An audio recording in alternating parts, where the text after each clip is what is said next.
Okay, Shabbat Shalom, Mishpacha. We are live here. Again, this is Rabbi Kefa coming in from home base here in San Antonio, Texas. I wish you all a brilliant, a desire for you all to have a wonderful Shabbat. It is indeed wonderful, and then grateful, and I'm so happy and humbled to be with you this day. If I can be heard again, can I get a one? We're live. We're recording now. Just want to make sure I'm coming in. Okay, the recording is on. Everything is good to go. Really, truly, it is another great opportunity for us to come together and to really share as a family and grow as a family and learn so that we can go out and do the proper work and the proper workings of the Master Yeshua, the Master Jesus of Nazareth, and truly be students of the Master. I mean, how many of you in this room want to be students of the Master? You know, again, the Master Yeshua has many students, and all over the world, not just, segregated, in the confines of just this room only. Believe that. Believe that. You'll be surprised. I think a lot of you are going to be surprised in the next life when you see folks around you that, you thought never had a chance in hell. But again, they're standing right next to you, and I think that's very, very important to understand, because most of the time what we find in today's societies is that they're very judgmental. I don't know if you notice that in your circle of influence, but I do see it in mine. In my world, most people put all their energy on judging others and judgment and placing judgment calls on other folks that they neglect their own lives, and then they neglect to look within themselves and truly find being, truly find self, and desire to work on self and desire to fix self. The Master Yeshua, in a roundabout way, talked about this. Shabbat Shalom to you, luxury class. It's good to see you once again in this forum. I think it's very, very important for us to understand, because the Master Yeshua, he did mention this as well in a roundabout way in his parables, and the way he left everything open. And this is so important. This is why I'm not a big fan of time, because time puts you in a box. It encapsulizes you.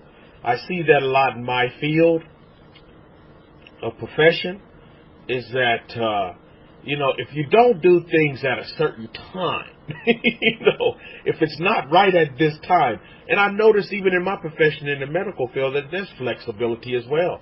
It doesn't have to be at this exact time.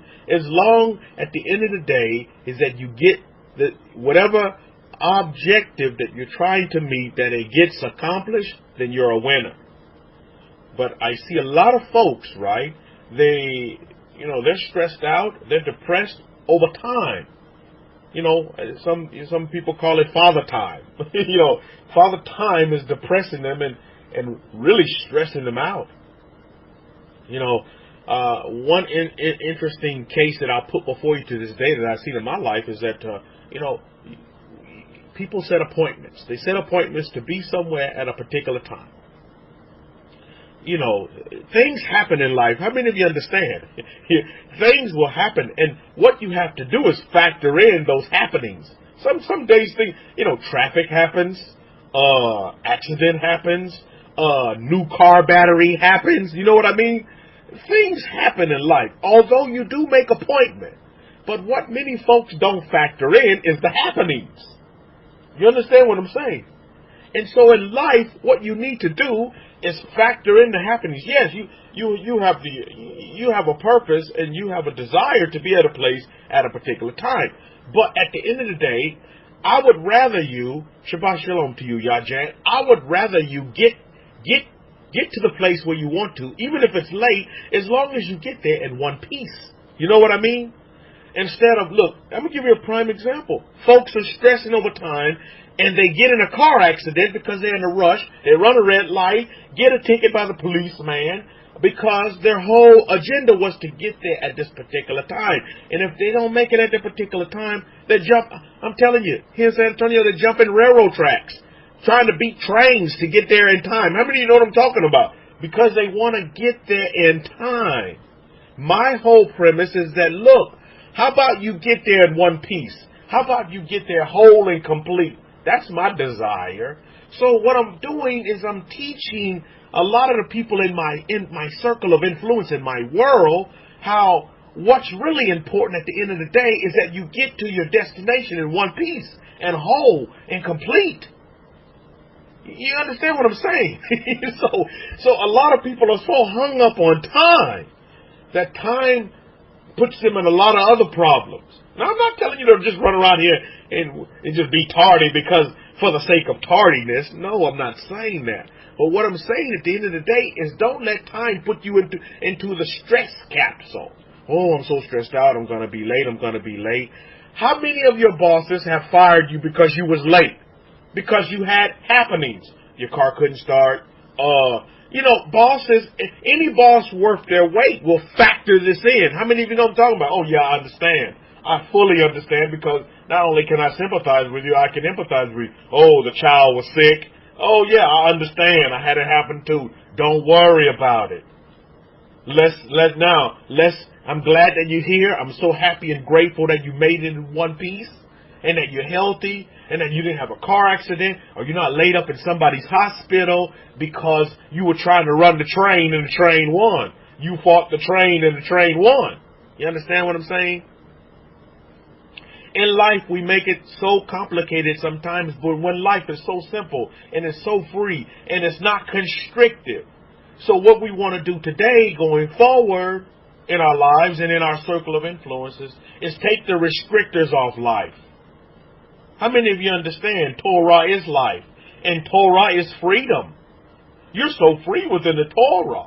Yet it's been taught in so many different ways. You get so many reboots and so many subsets of the Torah that Torah seems to be restrictive when it's really not. The true essence of Torah is freedom. The true essence of Torah is liberation. How many of you understand that?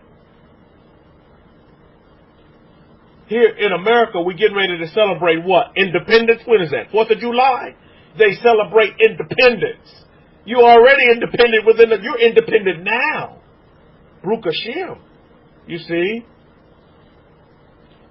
So I think that's very, very important for us to understand. Independence.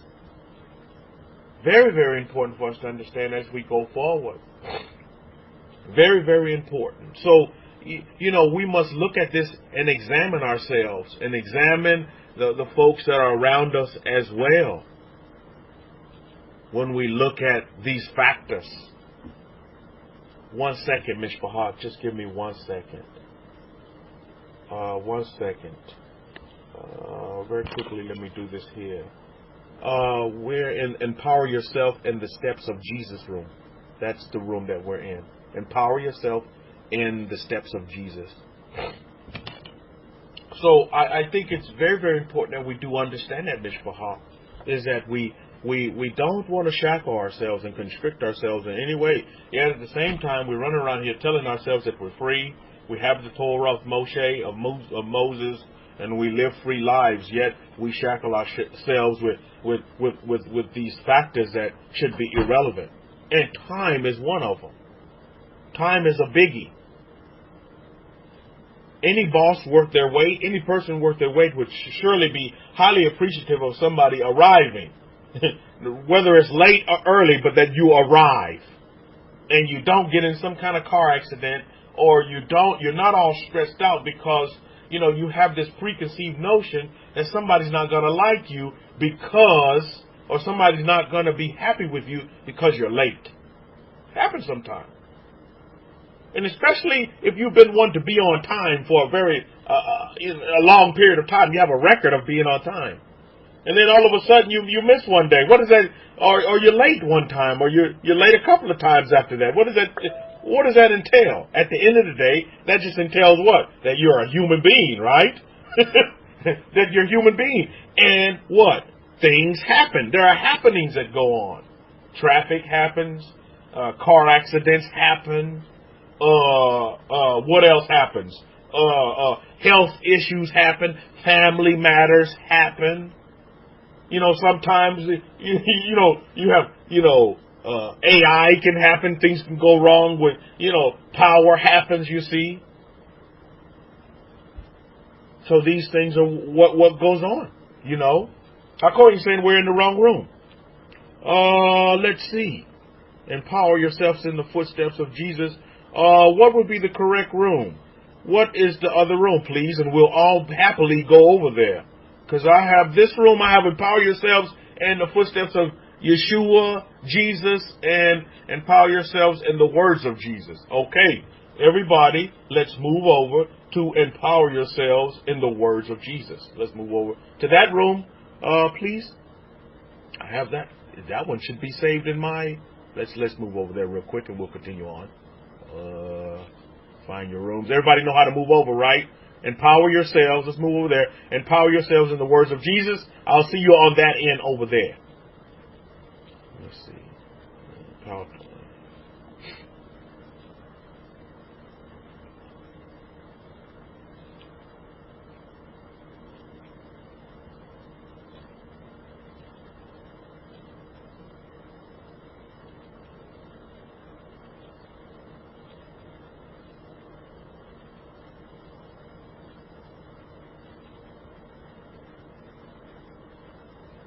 Okay, Shabbat Shalom, Mishpaha. I'm back over here. This is Rabbi Kefa.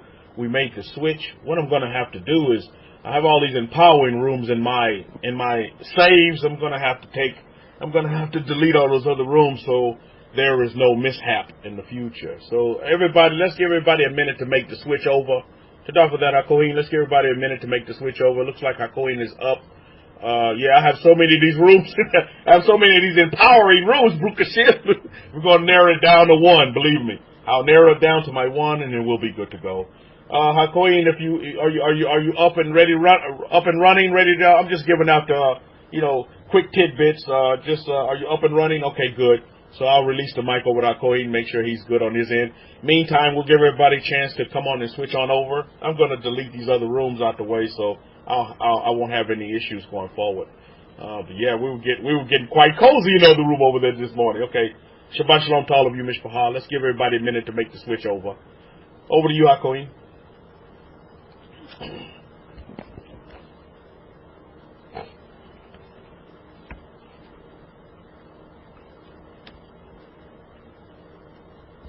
Okay, Shabbat Shalom, everyone.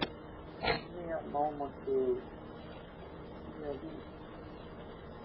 Shabbat Shalom, everybody. Give me a moment to just sort myself out over here.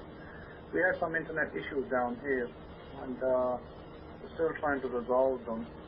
Kind of almost resolved, but the modem was playing up a little bit this morning, and it's kind of disconnecting us and stuff like that. So, it happens from time to time. It's technology, it's never perfect, and I don't know if you know current events, but I think a lot has been happening in the nation where we are, and maybe it'd be good to talk about that a little bit as well. Please give me a moment, and I just fire my things up. And our Parshas today, I don't know why I've got this one marked, but it should have been our Parsha. Today is going to be, I've got Parsha Balak marked up, but that may not be correct. Let me double check that on the calendar. Why do I have Balak marked up? June the 22nd. June the 22nd should be Parsha Hukat. And Parsha Hukat is our Parsha today. You may want to double check. And Rabbi Kefa, maybe, yeah, but we're on Parsha's Hukat according to our calendar, although it would be Balak if we followed the route of last week, but we are actually on Hukat, which is Numbers chapter 19. So we'll go with that, with our calendar. I think I need to change that in the room listing. Let me just make that little switch. Parsha's Hukat. Okay, like that. And now we know which Parsha we're on. Okay, so give me a second. Let me just make sure I got everything tested out. Okay, just make sure that it's all in here. And Parsha Hukat. Okay, so I wanted to run through. Give me a second, please. Let me go something.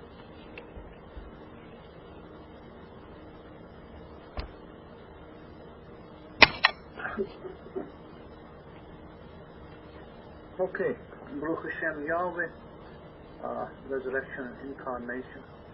Okay, I don't know why I got that one marked down. Resurrection and incarnation.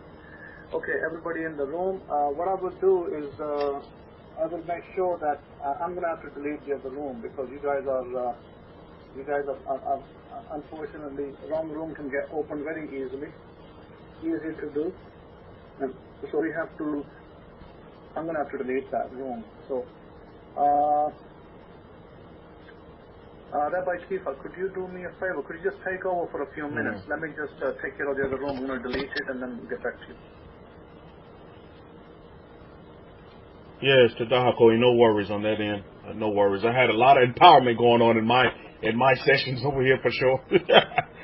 So again, as you can see, fully noted. I mean, this just fits in right along with what we were just discussing earlier about the importance of time and how happenings do happen. You see, IT happens. Sometimes your internet goes down. Sometimes you have car troubles. I mean, my power went out here last night.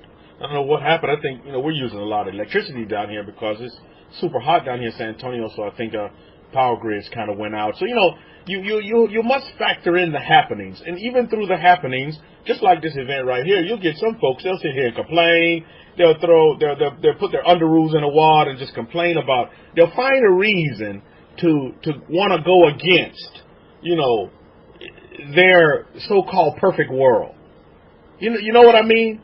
But I want you to understand something today. Even in the perfect state that we're in, perfection, it has to have a counter to it, right? It has to be some times when things are just not so perfect. But even during those times when things that you may think, because you think things are not so important, that even during those times when you think that you're not so perfect or you feel imperfect, you're still perfect in your imperfection. You understand what I'm saying? So a lot of times we put, same way with sin. People run up and down the block. Sin, you sinning, you're going to hell, you sinning, blah, blah, blah. And, oh, you're a sinner. Oh, I'm just dirt and ashes and just trash. And again, at the end of the day, I mean, because you think of yourself that way, and because you project yourself out of being that way, you never really fully understand how perfection can never shine through all of this, this stuff that you put up in front of it.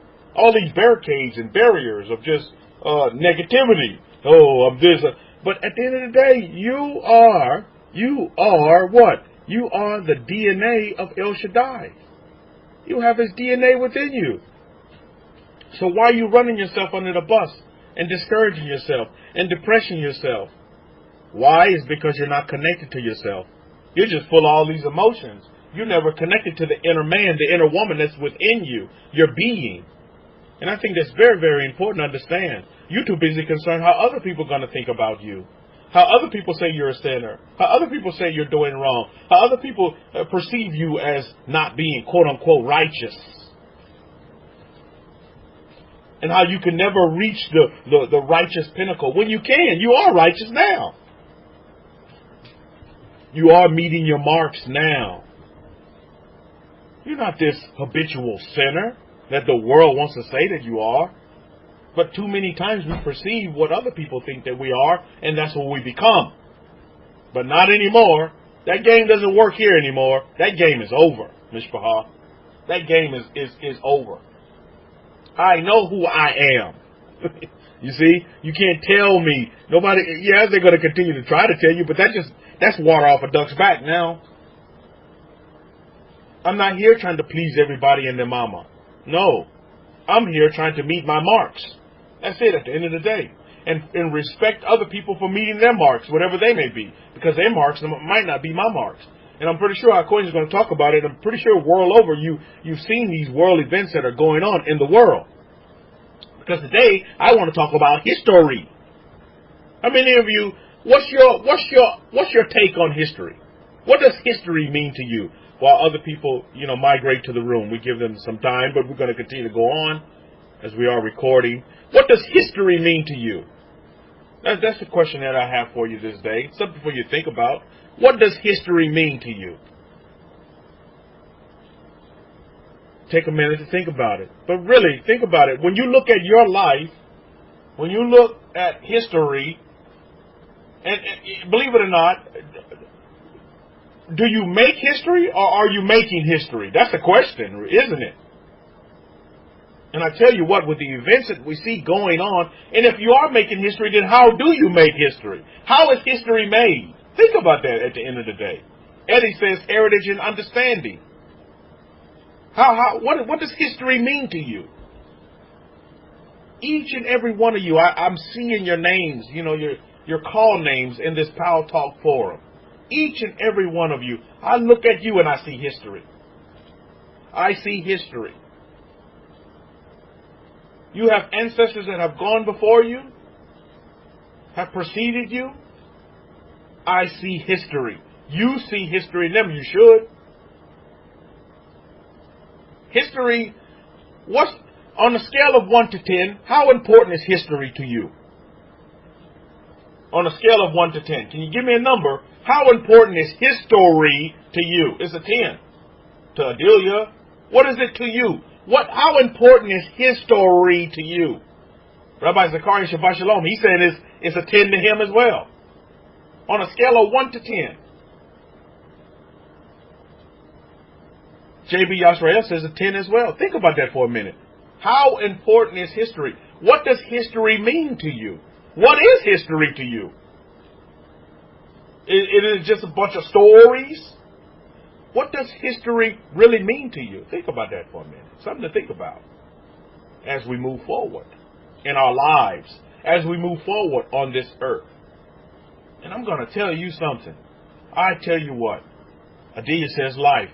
I tell you what. That's what history means to her. I have such what is and what was, the Torah says. What is, what was, and what is. That's good. History means life instructions. To top of your responses, by the way. I see you guys are bright-eyed and bushy-tailed this Shabbat. And I'm so grateful for that. And I'm so happy and humbled to be able to be a partaker of your happiness and your humbleness and your bright-eyedness and your bushy-tailedness. Rukashia. Thank you, universe. History. Now, I just want to talk about our awesome President Trump right now because he made history this week. He's making history, but he, because I want to dissect history for a minute. Hakoy, when you're ready to come back in, just let me know. I'm just chatting away and giving some appetizers this morning before I get into my lecture. But how many of you know how President Trump made history these past 6 days? Can anybody give me an example of history? Because we need to see history. History needs to be seen. Somebody mentioned earlier about the past, history and connecting history to the past. Yes, that is important because history in the past was seen and then it was what? It was recorded, right? That's how we get it, right? Adia says rumor. You see, history, before it can be recorded, it has to be what? Somebody has to see something. Something must be done, you see. History is where I am coming from. Oh, now we're cooking with grease. We're cooking with coconut oil. We're cooking with olive oil here now.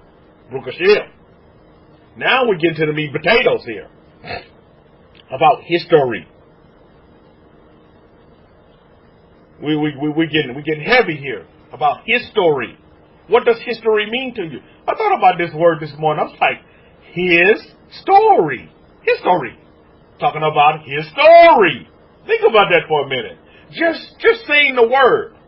History. I'd like to use the word ancient. I think that's a good word. Because it's taking you, it's more than that. Okay, you ready? Okay, all right, Hakoin. I'm going to turn it over to Hakoin But there's something to think about history, because that's what we're going to talk about in my lecture as we get into it. But I'm going to turn it over to our Kohen. I think everybody has migrated to the room now, and we can keep it moving forward. And Tada Kohen, I appreciate that. You see, the Kohen, I tell you, in my life, what I've seen is he's truly made my road very, very smooth, and without all the bumps in it. And that's truly helpful, and I truly appreciate that. And you make smooth roads. You don't have to go through, hit all the potholes and the bumps in the road. Just make it smooth, and that's the job of a Kohen. One of his roles is to make your road so much easier and smoother than it has been. So I think Chadasha Kohen for deleting these other rooms, and so that the road will be smoother next Shabbat for us going forward. All right, Shabbat Shalom to all of you. Over to you, HaKohen. You all have a wonderful. Yeah, Shabbat Shalom, everybody. Give me a moment to just sort myself out over here. We had some internet issues down here, and we're still trying to resolve them. Kind of almost resolved, but the modem was playing up a little bit this morning, and it's kind of disconnecting us and stuff like that. So it happens from time to time. It's technology. It's never perfect, and I don't know if you know current events, but I think a lot has been happening in the nation where we are, and maybe it'd be good to talk about that a little bit as well. So please give me a moment, and I just fire my things up. And our Parshas today, I don't know why I've got this one marked, but it should have been our Parsha today is going to be, I've got Parshas Balak marked up, but that may not be correct. Let me double check that on the calendar. Why do I have Balak marked up? June the 22nd. June the 22nd should be Parshas Hukat. Yeah, Parshas Hukat is our Parsha today. You may want to double check. And Rabbi Kefa, maybe, yeah, but we're on Parshas Hukat according to our calendar, although it would be Balak if we followed the route of last week. But we are actually on Hukat, which is Numbers chapter 19. So we'll go with that. With our calendar. I think I need to change that in the room listing. Let me just make that little switch. Parshas Hukat. Okay, apply that. And now we know which Parsha we're on. Okay, so give me a second. Let me just make sure I got everything tested out. Okay, let's just make sure that it's all in here. And Parshas Hukat. Okay, so I wanted to run through. Give me a second, please. Let me sort something out.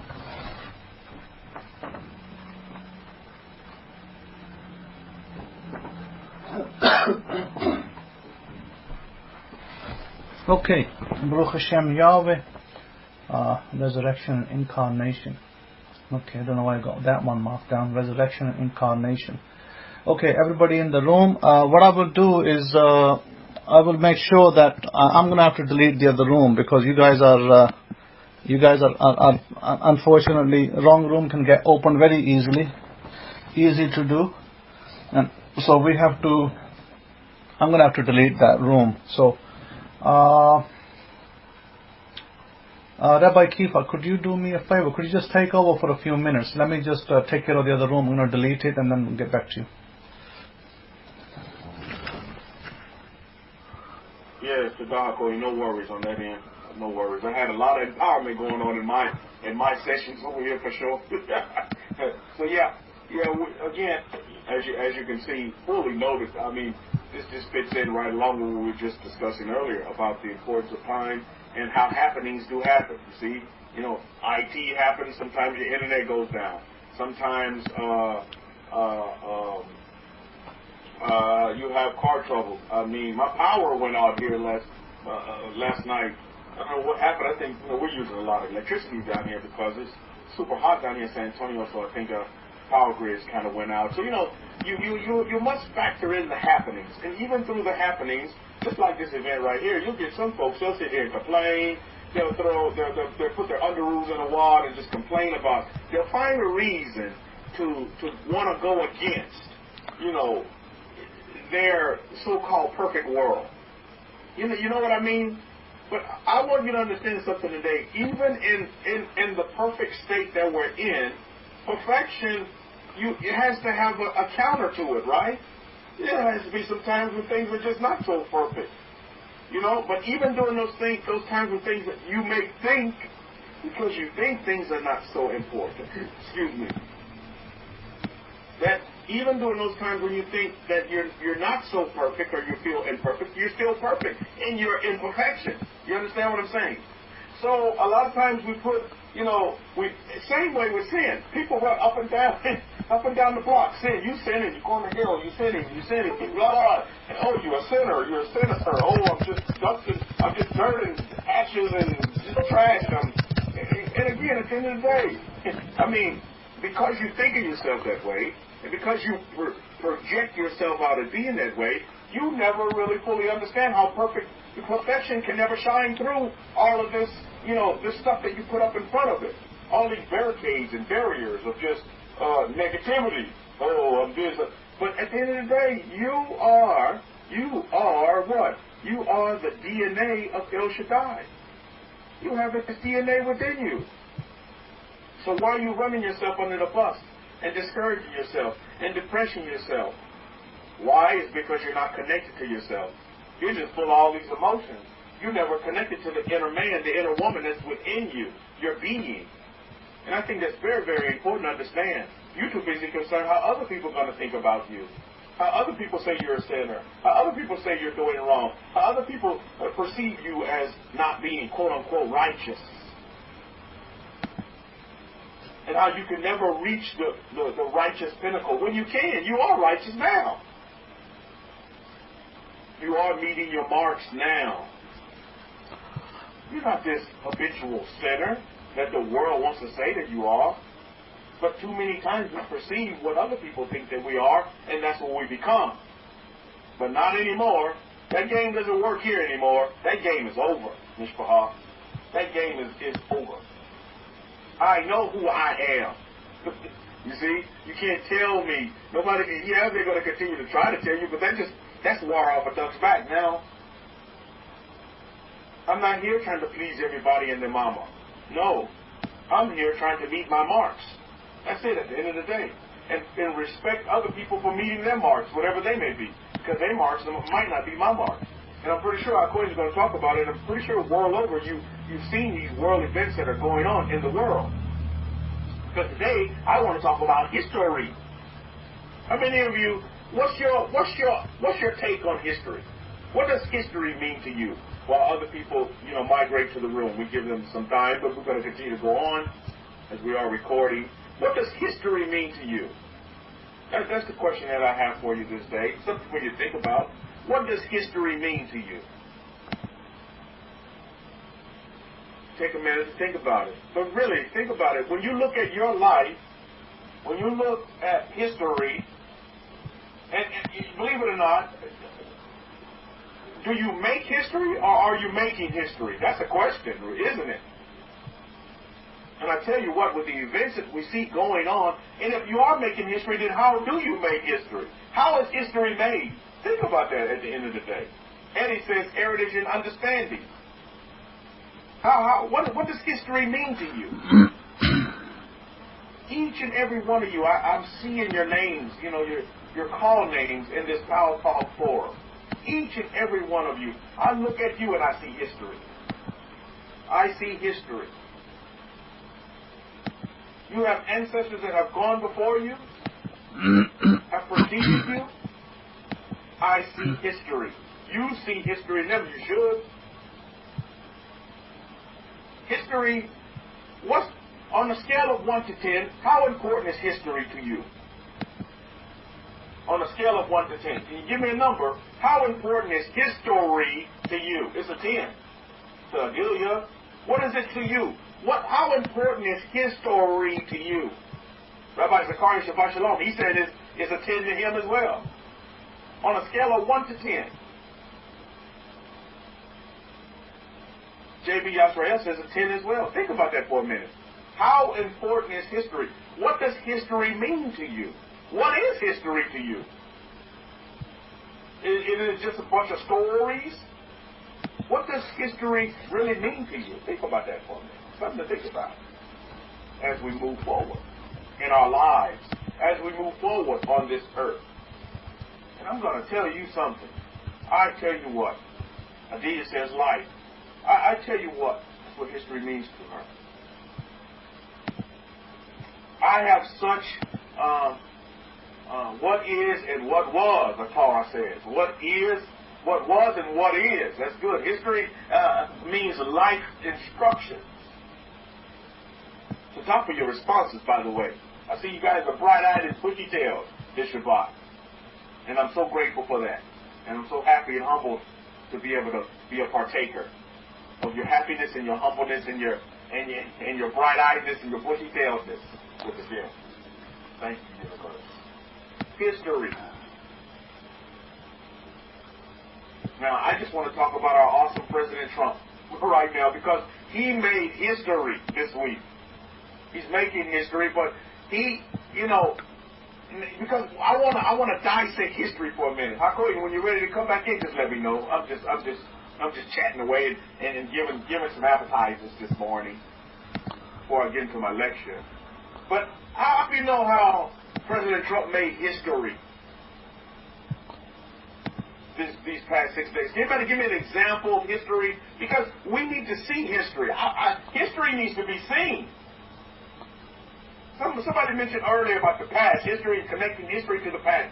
Yes, that is important because history in the past was seen and then it was what? It was recorded, right? That's how we get it, right? Ardita says rumor. You see, history, before it can be recorded, it has to be what? Somebody has to see something. Something must be done, you see. History is where I am coming from. Oh, now we're cooking with grease. We're cooking with coconut oil. We're cooking with olive oil here now. Now we get to the meat and potatoes here. About history. We get heavy here about history. What does history mean to you? I thought about this word this morning. I'm like, his story. History. Talking about his story. Think about that for a minute. Just saying the word. History.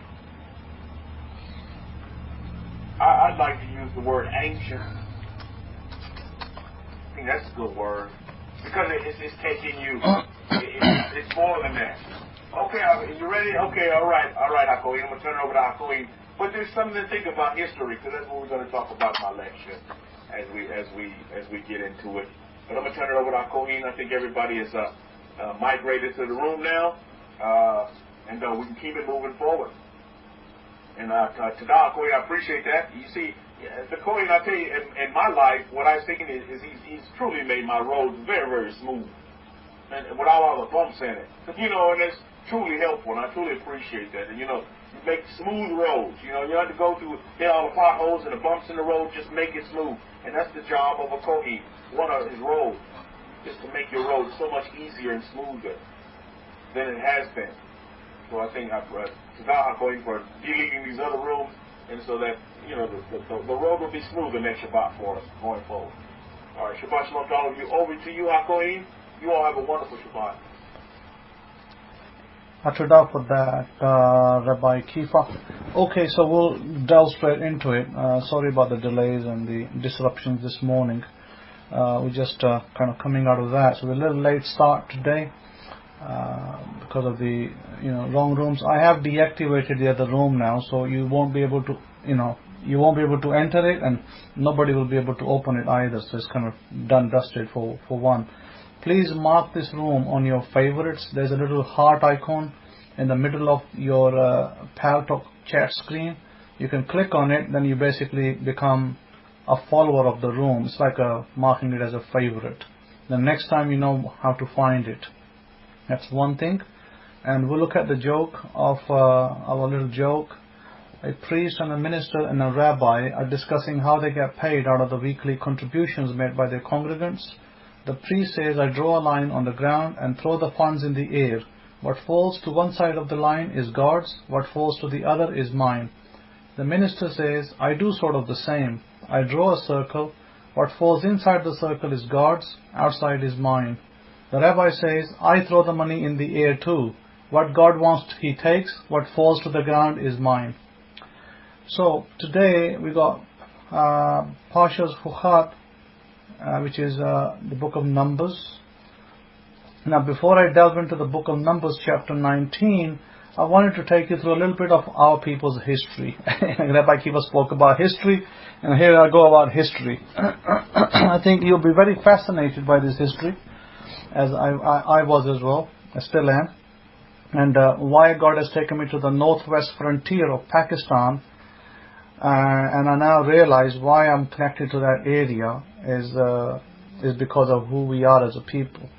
Now, you may have heard or may not have heard, we almost went to war yesterday with Iran, Persian Empire. Yesterday, the president had issued a strike at Iran's some of the key strategic military sites, and then minutes from the strike, he cancelled the strike. And I woke up in the morning and I heard the headline that our president had ordered the strike and then cancelled it. And I thought to myself, that was a very wise move.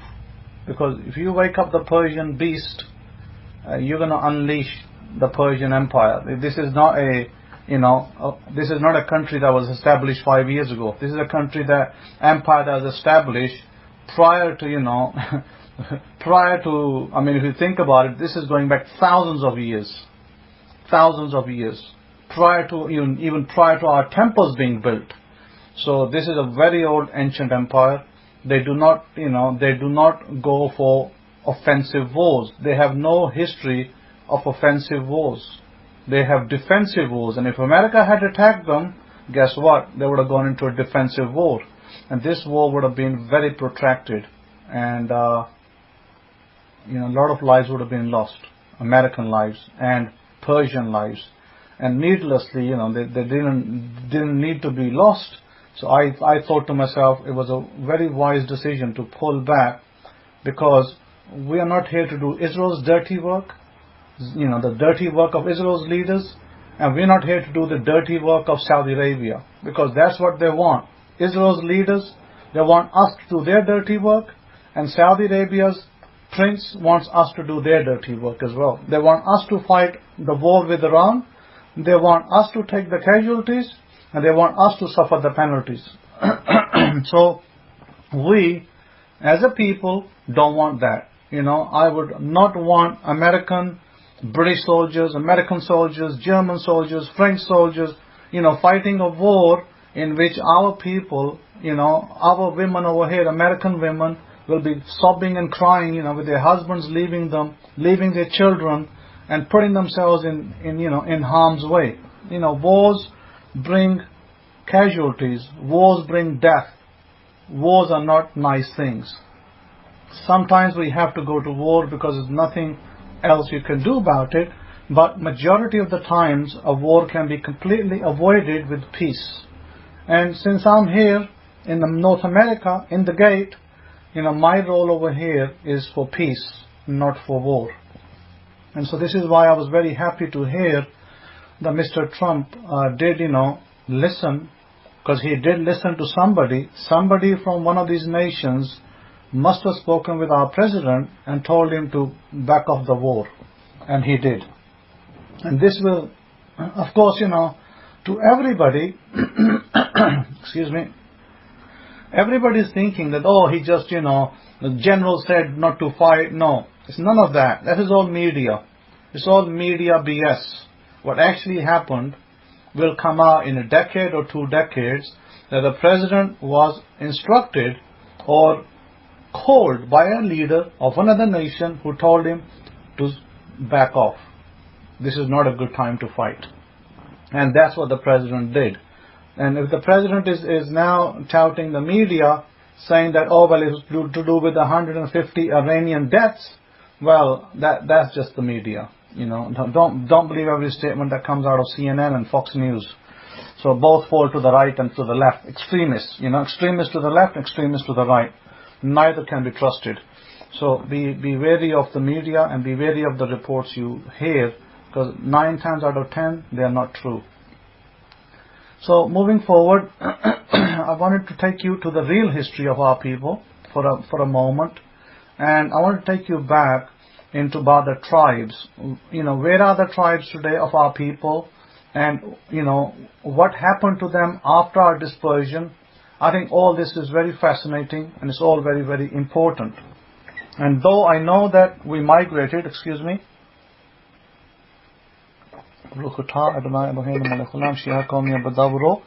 although we migrated, some of us migrated, not all of us migrated.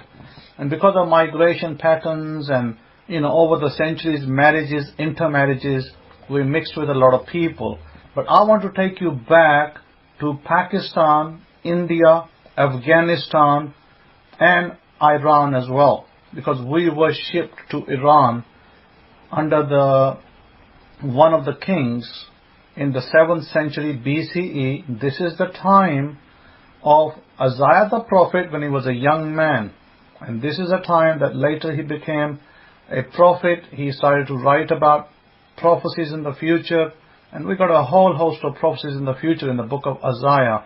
And it is the book of Isaiah that speaks about the destruction of Saudi Arabia through Iran, the Persian Empire. And this is yet to happen. This is still future.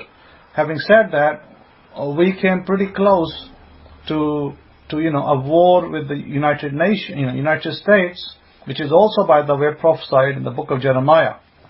So all those things are true. We will have a war one day, rest assured. The war will come. But as I keep saying, now is not the time for this war. There are certain other things that need to take place that will cause a war, and it will cause a breakup of Iran's government and a spreading of their people. So if you're all prepared to take refugees in, which I'm pretty sure that United States are already crying about refugees. They don't want people coming from migration patterns in Mexico and Guatemala and all those nations. Well, how are they going to take refugees in from Iran? Because that is what the Bible says will happen. It says that Iranian people, the Persians, will spread all across the 4 corners, and countries will have to take them in. So there are going to be big changes when this time comes. So we'll wait to see those changes. Right now, I don't think our president is so congruent to taking immigrants, but I believe that when that time comes, we will have a president that will be willing to do that, and will not only fight a war, but will be willing to deal with the casualties and willing to deal with the immigration and the migration that occurs thereafter. So right now, we do not have a president that will like that, and we do not have ministers in the European nations that like that kind of thing either. So we're kind of unequally balanced right now with the immigration and migration of these people from the Persian Empire that will spread across to European nations, and of course the United States of America and other nations nearby. So I wanted to take you to a history lens which will really open your eyes to what happened to our tribes. Because when our tribes were dispersed, the 10 tribes in the Assyrian Empire, they were sent to Iraq, what is today known as Iraq, anciently known as Babylon, and they were also sent to Iran. Today is called Iran. We call it Iran. We call it the Persian Empire. You people call it Iran, and we know it by different names from where we come from.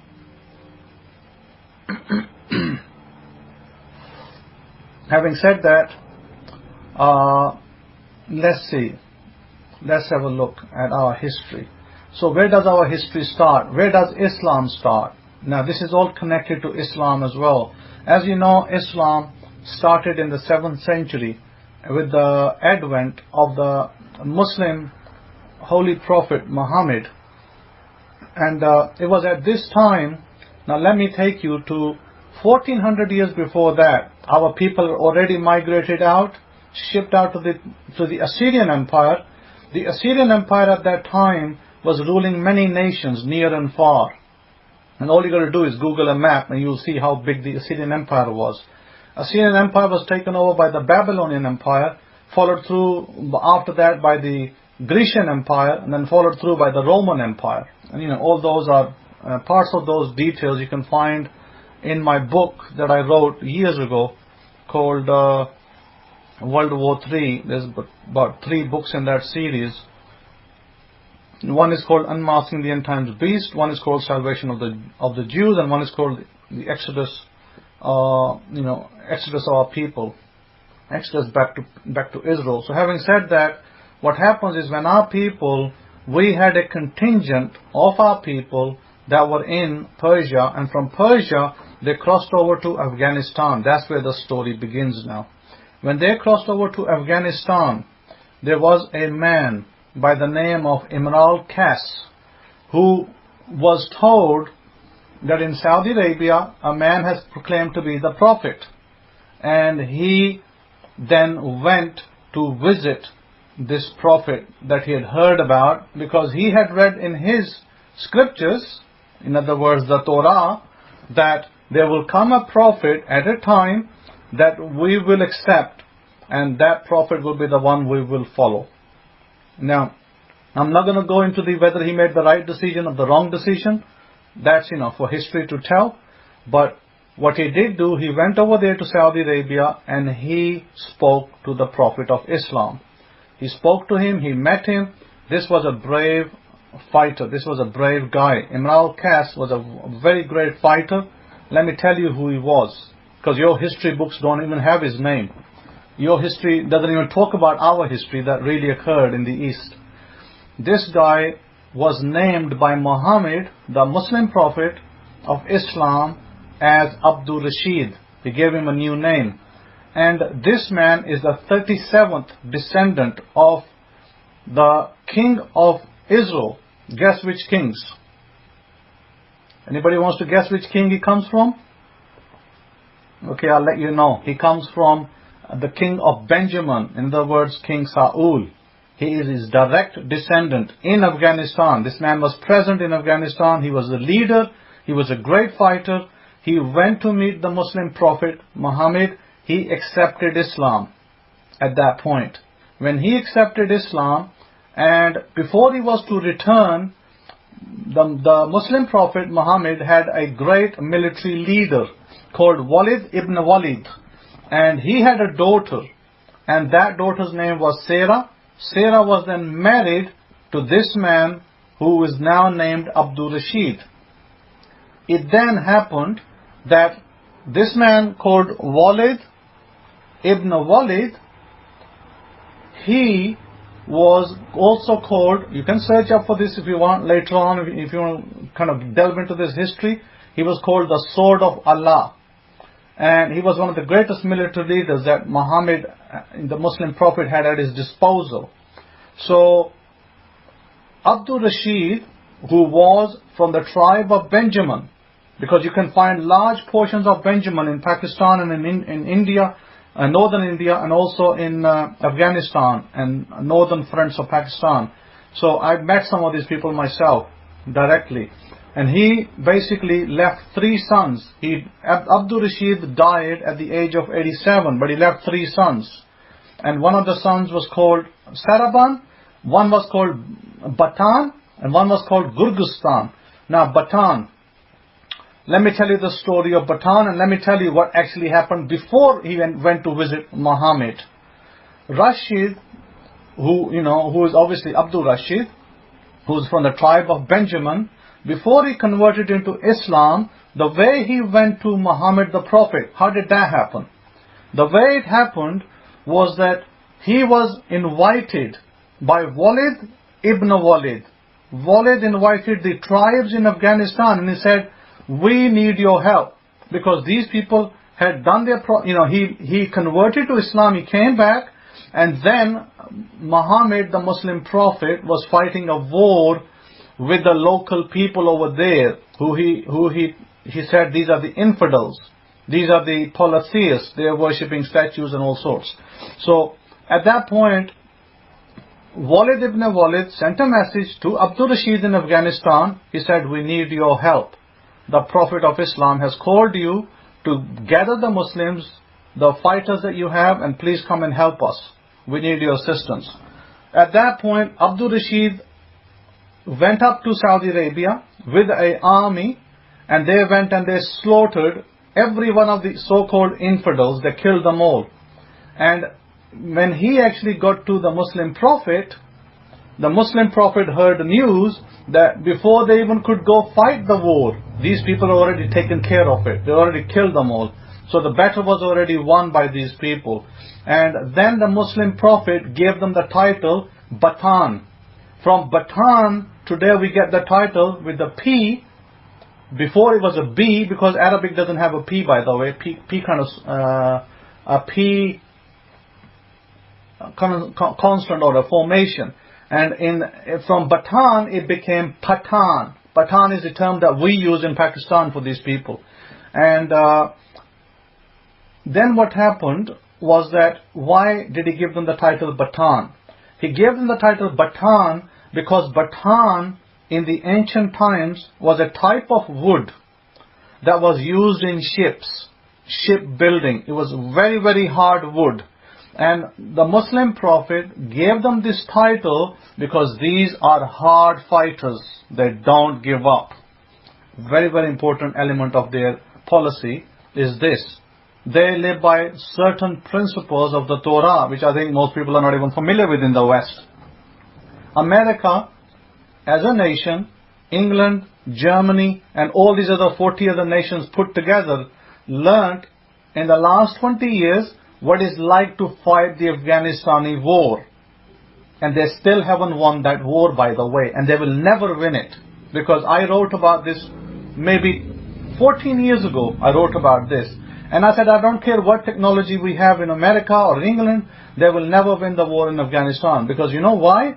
Because you're fighting the tribes of Israel. They will never give up.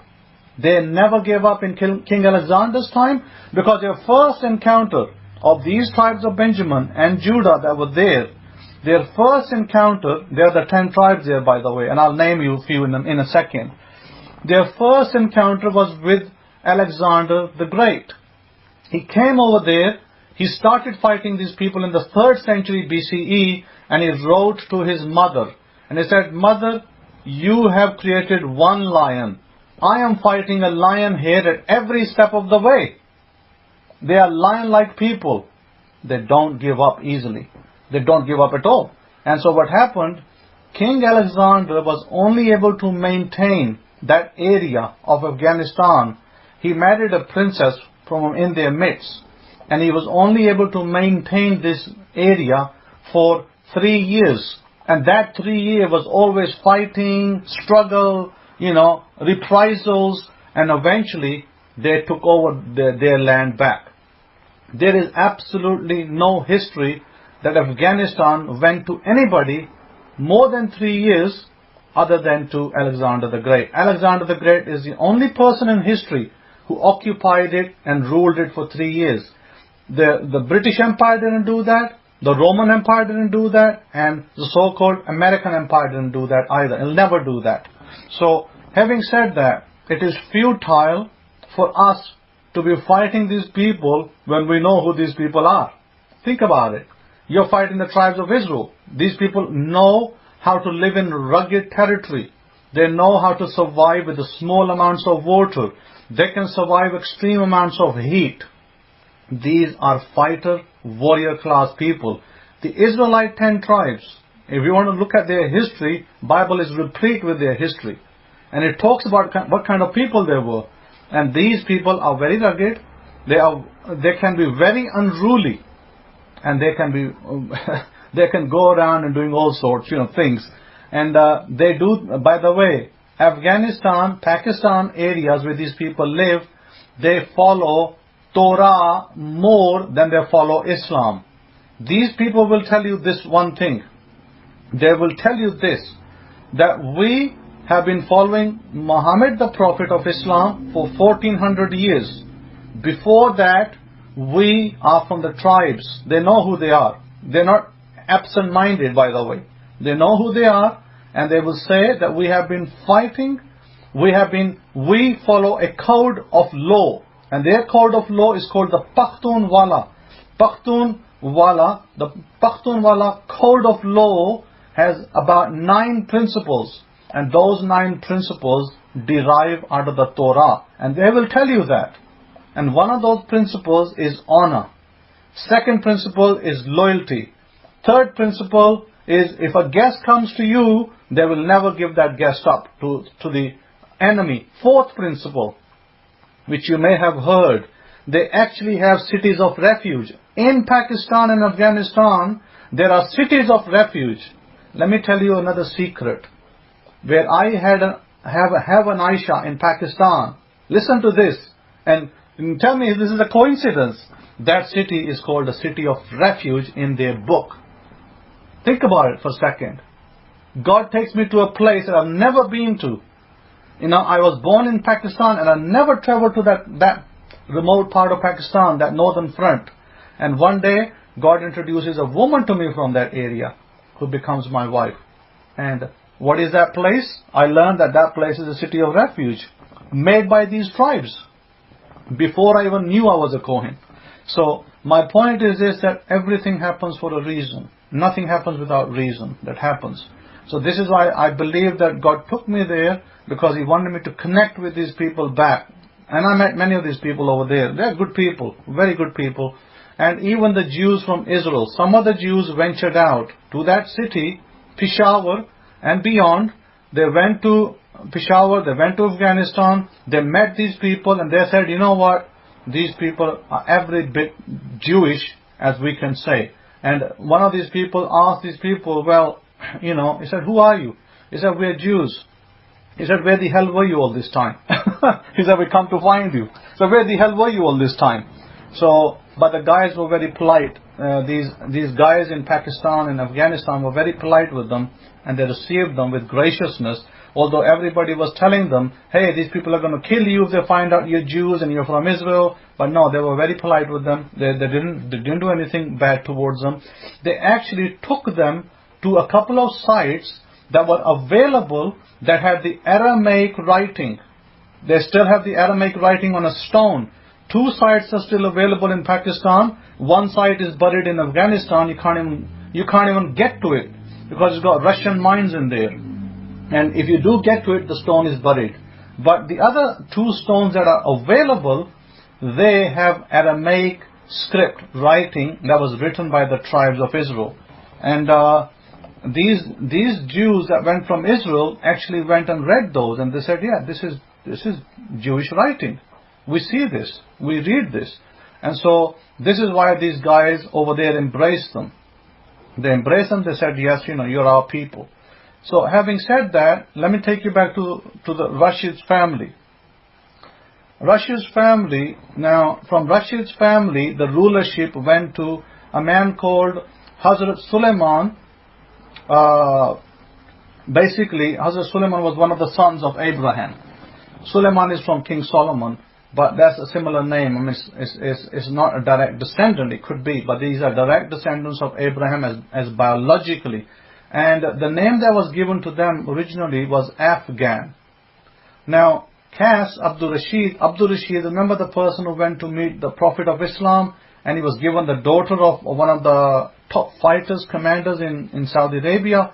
He was the one who converted all his tribes to Islam. He said, this is the man we will follow, and this is the man this is what we're going to do from here on. And so ever since that time, these people have been Muslim, irrespective.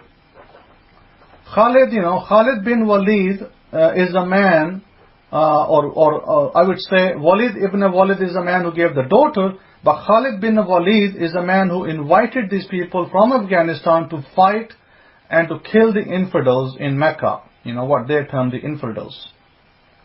These people are known for their loyalty and for their honor. And if they find they have a Torah law, now by the way, the Torah law, it does not permit us to just kill somebody for adultery without evidence.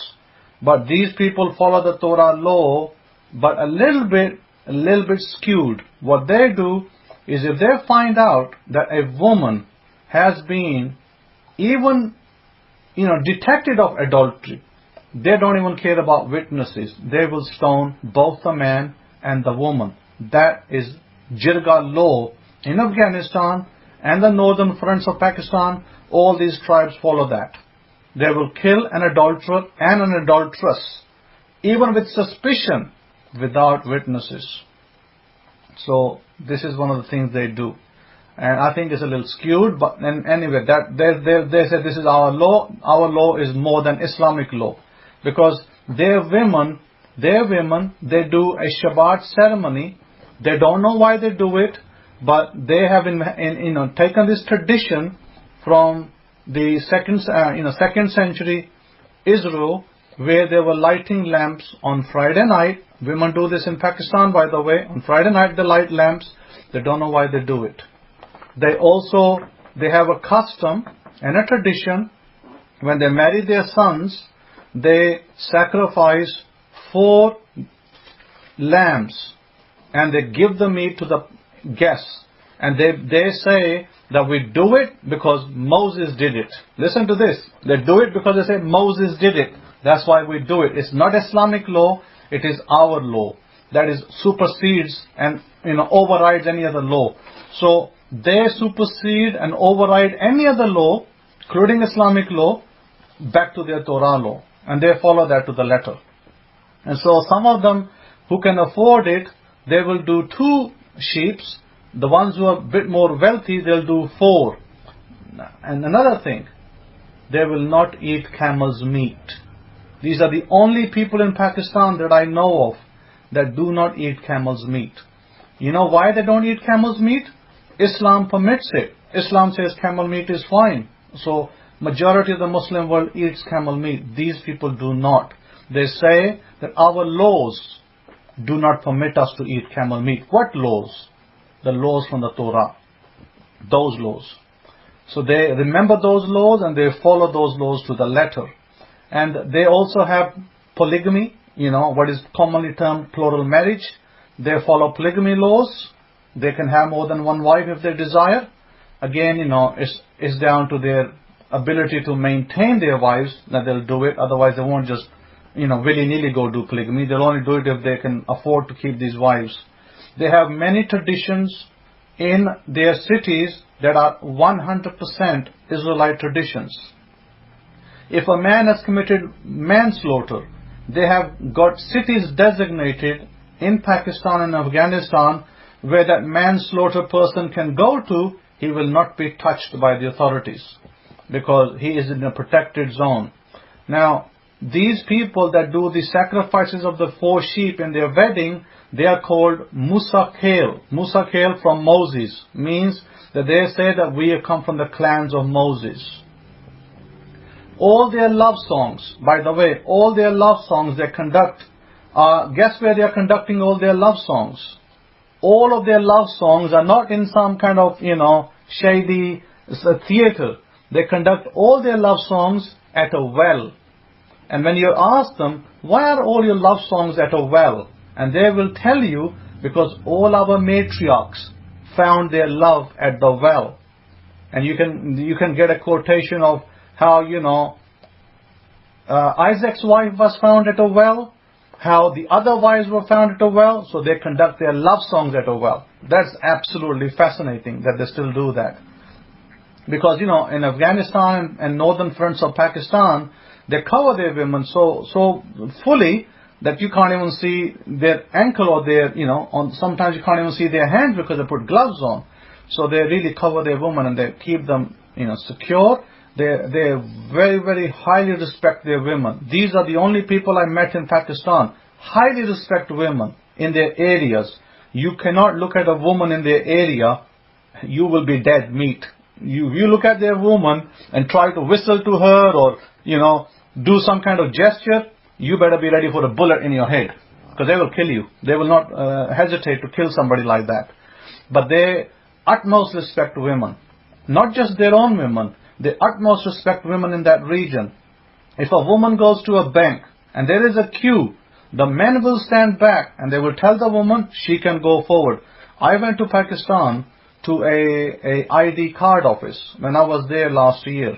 I was in their area of the woods. I went there. They were very polite with me. They were very nice with me. And, when I saw over there, when women came, they all stepped back and they all allowed the woman to go forward. They said, you can go ahead and we'll wait. And they are very courteous to women.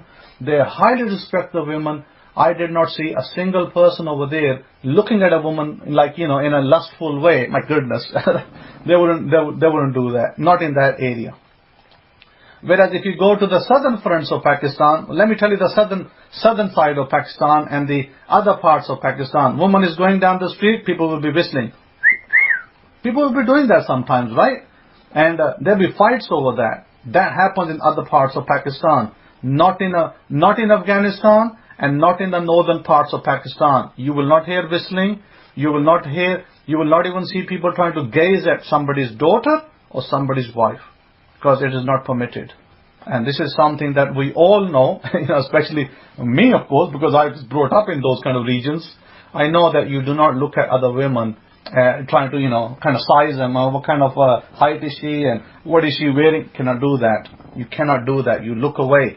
When you see a woman, you look away. Unless that is your relative, you do not look at that woman. And so we see that. Now let me tell you their names. Let me give you the tribal names so you can know how to find these guys. The tribal name over there is Rabbani. Rabbani is a tribal name in the Pathans, which comes from the tribe of Reuben. These belong to the tribe of Reuben. Then we have Lavani. Lavani is from the tribe of Levi. We have Shinwari. Shinwari, the tribe over there, is from the tribe of Shimon. We have Gadun. Gadun is the tribe of Gad. We have Durrani. Durrani is the tribe of Dan. We have Afridi. Afridi are the most numerous people over there, and they are known as the tribe of Ephraim. There is also the Waziri. The Waziri are known to have long hair. Their hair comes from the Nazir of ancient Israel, when they had an oath to grow their hair long. These are the Waziris. So, in the heart of Afghanistan, there are still graveyards today with the Hebrew letters and the Star of David present on the gravestones. Now, of course, the other thing, the number of Jews today, Ashkenazi, Sephardi, all those put together, and the number of Afghans in the world are approximately the same number. And the stones I was talking to you about that exist over there with the Hebrew, ancient Aramaic square script Hebrew, is in Mardan, Pakistan, and in Kandahar, Afghanistan. And the Kandahar stone is not accessible. I think it's deeply buried underground. It's hard to get to. And it's all overlaid with Russian unexploited mines that occurred in the Soviet era. But you can get to the Mardan one, and you can see the lettering there. And even you might find it on YouTube as well, or on Google. You can find those letterings there. Now let me tell you the other history of Afghanistan. Genghis Khan, you may have heard of him. Genghis Khan invaded Afghanistan and started killing the people. He, by the way, today we have people over there called the Hazara people, the Uzbek and the Tajik people. These people are the people that are the ancestors, direct ancestors of Genghis Khan. Genghis Khan came to Afghanistan, Pakistan, with a very large army, and the Afghans could not hold them back. But they continued to fight. They never gave up, and one day they did drive him out. And Genghis Khan's soldiers, what they did, they destroyed their fertile soil. They had very fertile soil. They had plants. They had water irrigation systems. Genghis Khan's army came and destroyed all of that. They turned the place into a desert. In around 1451 CE or AD, the Tamerlane dynasty, a Pathan warrior named Bulhul, he attacked and defeated the northern India's Delhi's Sharki dynasty and took over that area of India. He created what we today know as the Lodi dynasty. Later in 1486, Sher Shah Suri, who basically, Sher means a lion in our language, Sher Shah Suri was known as Sher Khan. You heard of Sher Khan in the cartoon, but this is a real Sher Khan. This is called the lion, the lion prince. And he was born as a Lion King. He was a famous fighter known for fully killing a grown tiger with his bare hands. This man is historically known for that. He was a great fighter, by the way. And as I said, that let's look further. What else did he do? Sher Khan. Sher Khan was a great fighter. He was a good administrator as well. He was a great king who later started and created the Sur dynasty.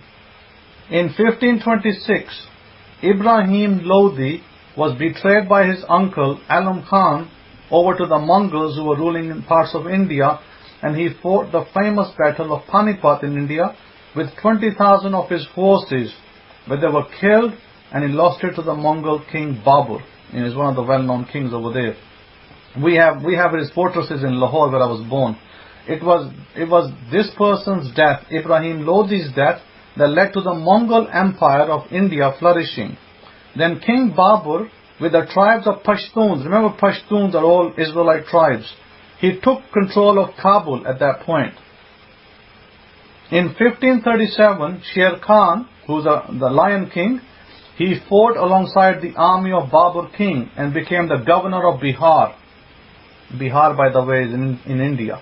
In 1540, he overran northern India and Bangladesh and established the Sur Empire. This was a great, gifted administrator. He laid a foundation for King Akbar's son Humayun, and in 1540 and 1545, he set up a template. He was the first man in that region to set up a template how to do civilian rule. He was the one who came up with the idea of the first Indian rupee or the Afghan rupee, and he reorganized the postal system of India. He made tax collection systems, he built roads for travelers, he made wells, he made resting places, he established and built hospitals, free kitchens, mail service and police service. This man was a very capable man. He did all of that. And the British wrote about this man, by the way. And British wrote about this man. I believe they called him a particular title. I'll come back to that later. So this man, he also revived historic cities that were in decline. And by the way, this man is from the tribes of Israel. He organized the Indian subcontinent system that lasted until the 20th century.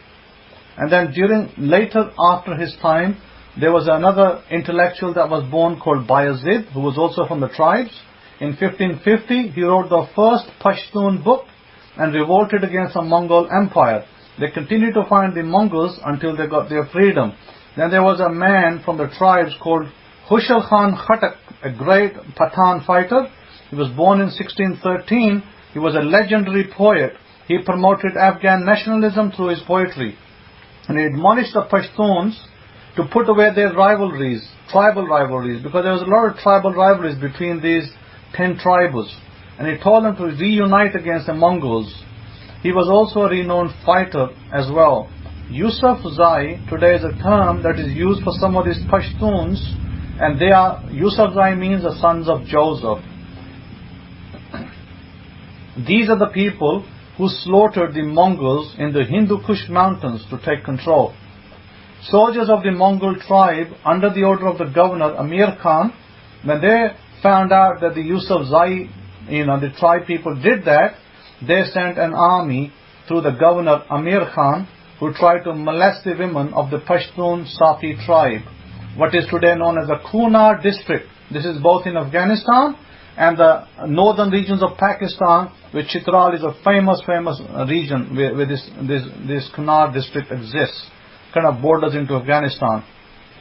And these people, as you know, as I told you earlier, honor is a big thing, and they are pride for their women, they protect their women, and they look out for them. So when this governor, he tried to have their women molested, that had the counter effect of them uniting together. They all united together, all these tribes that were dispersed. They said, you know what, we're going to unite together and fight these people. They fought the Mughal Empire. This is historically known. The Mughal Empire sent 30,000 soldiers, warriors, to fight with the Safi tribes, and the others had united together at the Khyber Pass. The Pathan tribes, listen to this, these other Pathan tribes who were like didn't have proper guns, didn't have proper swords, didn't have proper, uniforms. They were not in uniforms like the Mughal Empire. They were like a ragtag army. This ragtag army annihilated the 30,000 strong army, only leaving 4 people to escape. And one of them was a governor. The modern day Afghanistan was formed by a famous guy called Ahmad Shah Durrani. He's from the tribe of Dan. In 1747, 200 years before the formation of Pakistan, Ahmad Shah Durrani, he fought with the various people in Afghanistan. The Afghans at one time took over Lahore, the city where I was born, from the Sikh Empire. Sikh Empire, these are the northern people of India. They had captured the city of Lahore, or they were living there and ruling it.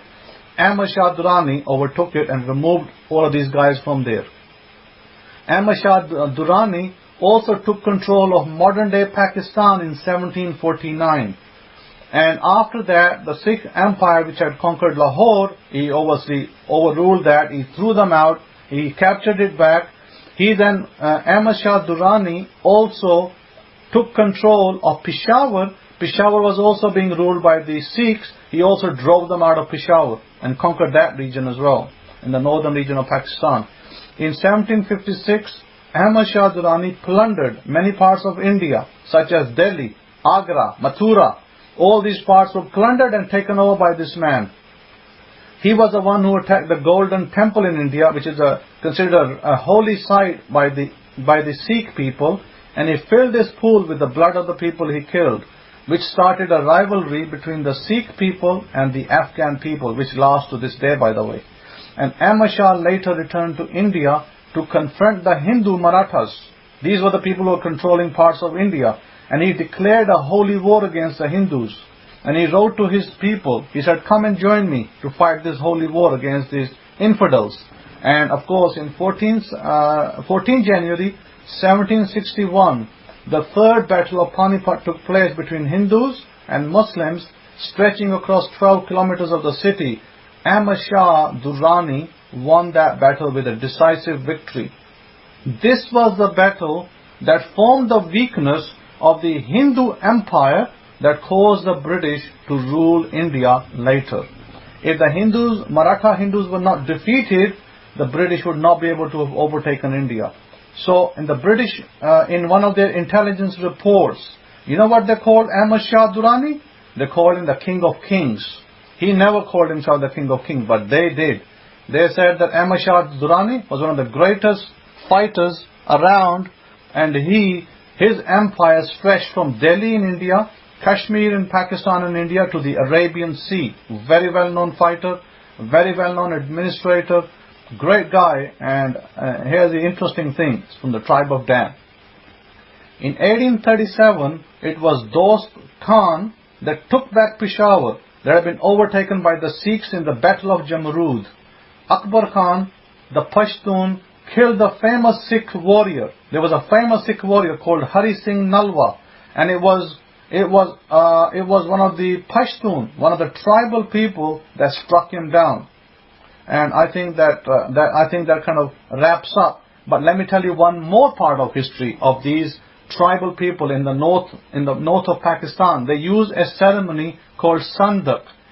These are the only people in Pakistan who do that, by the way. Today, like Jewish people do, a male baby is presented to the mohil, to the person doing the circumcision, on a tray or or through another person. They use that, and then they circumcise the male child.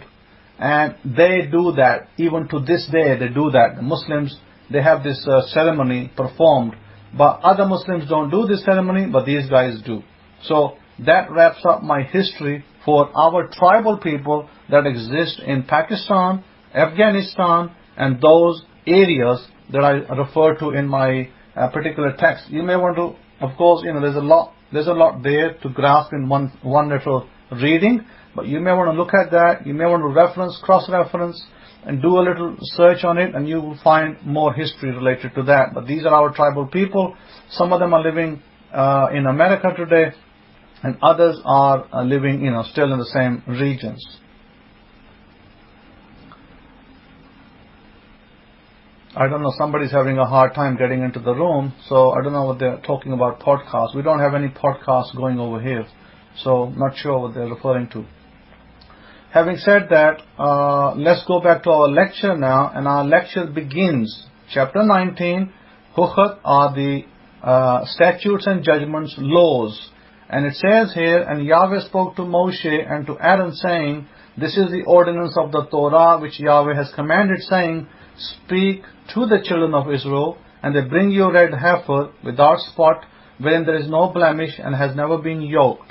And you shall give her to Eleazar the Kohen, that he may bring her forth outside the camp, and one shall slaughter her before his face, and Eleazar the Kohen shall take off her blood with his finger, and sprinkle of her blood directly before the tent of the appointed time 7 times. And one shall burn the heifer in sight, her skin and her flesh and her blood, with her excrement shall he burn, and the Kohen shall take cedar wood, the hyssop and scarlet, and cast it into the midst of the burning of the heifer. Then the Kohen shall wash his clothes, and he shall bathe his flesh in Ma'im, in water, and afterward he shall come into the camp, and the Kohen shall be unclean until the evening. And he that burns her shall wash his clothes in water in Ma'im, and bathe his flesh in Ma'im, and shall be unclean until the evening. So we have this ceremony in the Torah that is described about the red heifer. Nobody really knows to this day that why this ceremony was given, what is the significance of it, and what is the spiritual ramification. You know, we all have some ideas what it is for, what it means, but really, it's really still mysterious to this day as to why God gave this particular ceremony, where a high priest, after doing the sacrificial things and the burning of the heifer, would become unclean until the evening. So in other words, his cleanness is departed onto the animal, vice versa. You know, it's called transference. The transference takes place. You know, this kind of, it almost feels unbelievable, but it's actually not unbelievable. It's quite believable that a transference can happen. This is where Christians get the a theology that Jesus died for the sins of the people, and a transference happened. In other words, he took upon himself the sins of the people, and if you believed in him, then you know your sins have been purged, kind of thing. However, you know, that's kind of a dogmatic theological statement. Much more is in it than just a dogmatic statement. In kind of, if you use the word imputed, it's one of the wording that they use. Basically, it's transference. Transference means that, but then as I spoke to you many times, as I taught you, that when we refer to the word sin, we do not see it the same way as, you know, Christian theology. Sins, in our terminology, is simply missing the mark of the Torah. When you miss the mark of the Torah, you do not get your desire. You do not succeed in something you're trying to attain. That's all a sin is. God is not there to strike you down. God is not there to kill you. God is not there to punish you. These ideologies come from Christianity, have nothing to do with our Torah, nothing to do with our prophets, nothing to do with our particular holy books, by the way. You will not find anywhere where you're taught in the Torah that says, hey, if you committed this, then you're going to go to hell and you're going to burn forever. So there's no such thing. And these are all ideologies created by Gentiles. They have nothing to do with us. As I just gave you history of our people in Afghanistan, where these people clearly follow the precepts of the Torah. They even went into Islam. They converted to Muslims today. Yet they raise the law of the Torah above every other law. And they don't care about that, and I respect that. And I'm likewise the same. I'm likewise the same, that I respect the laws of the Torah above every law. And this is where I stand. And I you know, hopefully I know that the people who understand do the same likewise. We are not here to be punished by God because I did something wrong. I didn't do nothing wrong. You didn't do nothing wrong. If our ancestors made mistakes, which they did, then, you know, God removed them from the nation and cast them out in order for them to become a light to the Gentile nations. And that is what's happening today. We are to be a light to the Gentile nations. We have been given the tools, the techniques that are present in our holy books, that are being used by many people today. Gentiles, by the way, are using those tools and techniques while our people slumber and sleep, and they're still running around, chasing this, that, and the third. We're not supposed to do that. So coming back to that, it is very important that we go back to our tools, techniques, and procedures to understand what it actually means. When Yeshua, Jesus of Nazareth, was speaking about where two are together, and you speak a prayer in my name, etc., etc., then something will come to pass. In other words, whatever you ask for will come to pass. That we today understand as what? As a mastermind group. A mastermind group is somebody, you set your desire, you set your heart on achieving something, and when two of you come together with that, like, people might say, I want my sister to be healed. Okay, two sisters, you have a family with three sisters. Two sisters are saying, we are going to together pray for our third sister for her healing. That's a mastermind. Yeshua taught about it. Yeshua said that yes, you can do that, and yes, you will attain your desire. What's the desire? Healing of the sister. What's the goal? The goal is for these two sisters to come together, to sit, and then do the necessary. In other words, you will do your visualization, you will do your affirmation, and then you will heal your sister. By the way, we're not discussing here Jesus died on the cross or didn't die.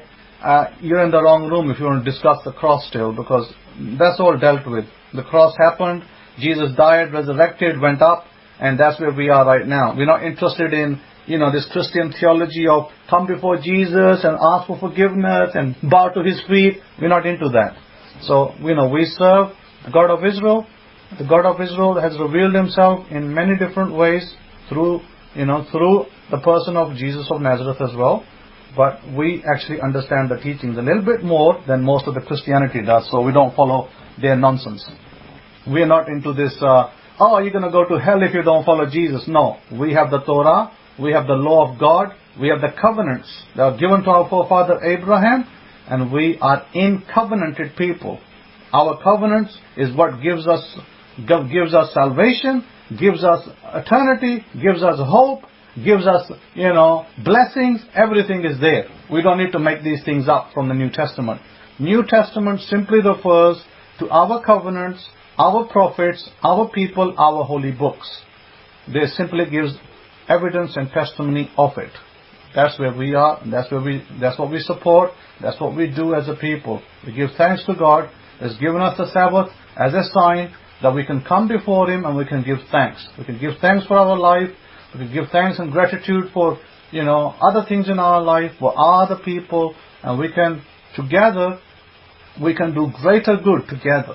Together as a mastermind group, as a people of the books, we can do the greater good, and that's where God called us to be. He wanted us to do the greatest good for the nations, stand for the nations, because this is where we find in the book of Zechariah the prophet, we find that Israel will be doing sacrifices in the Feast of Tabernacles.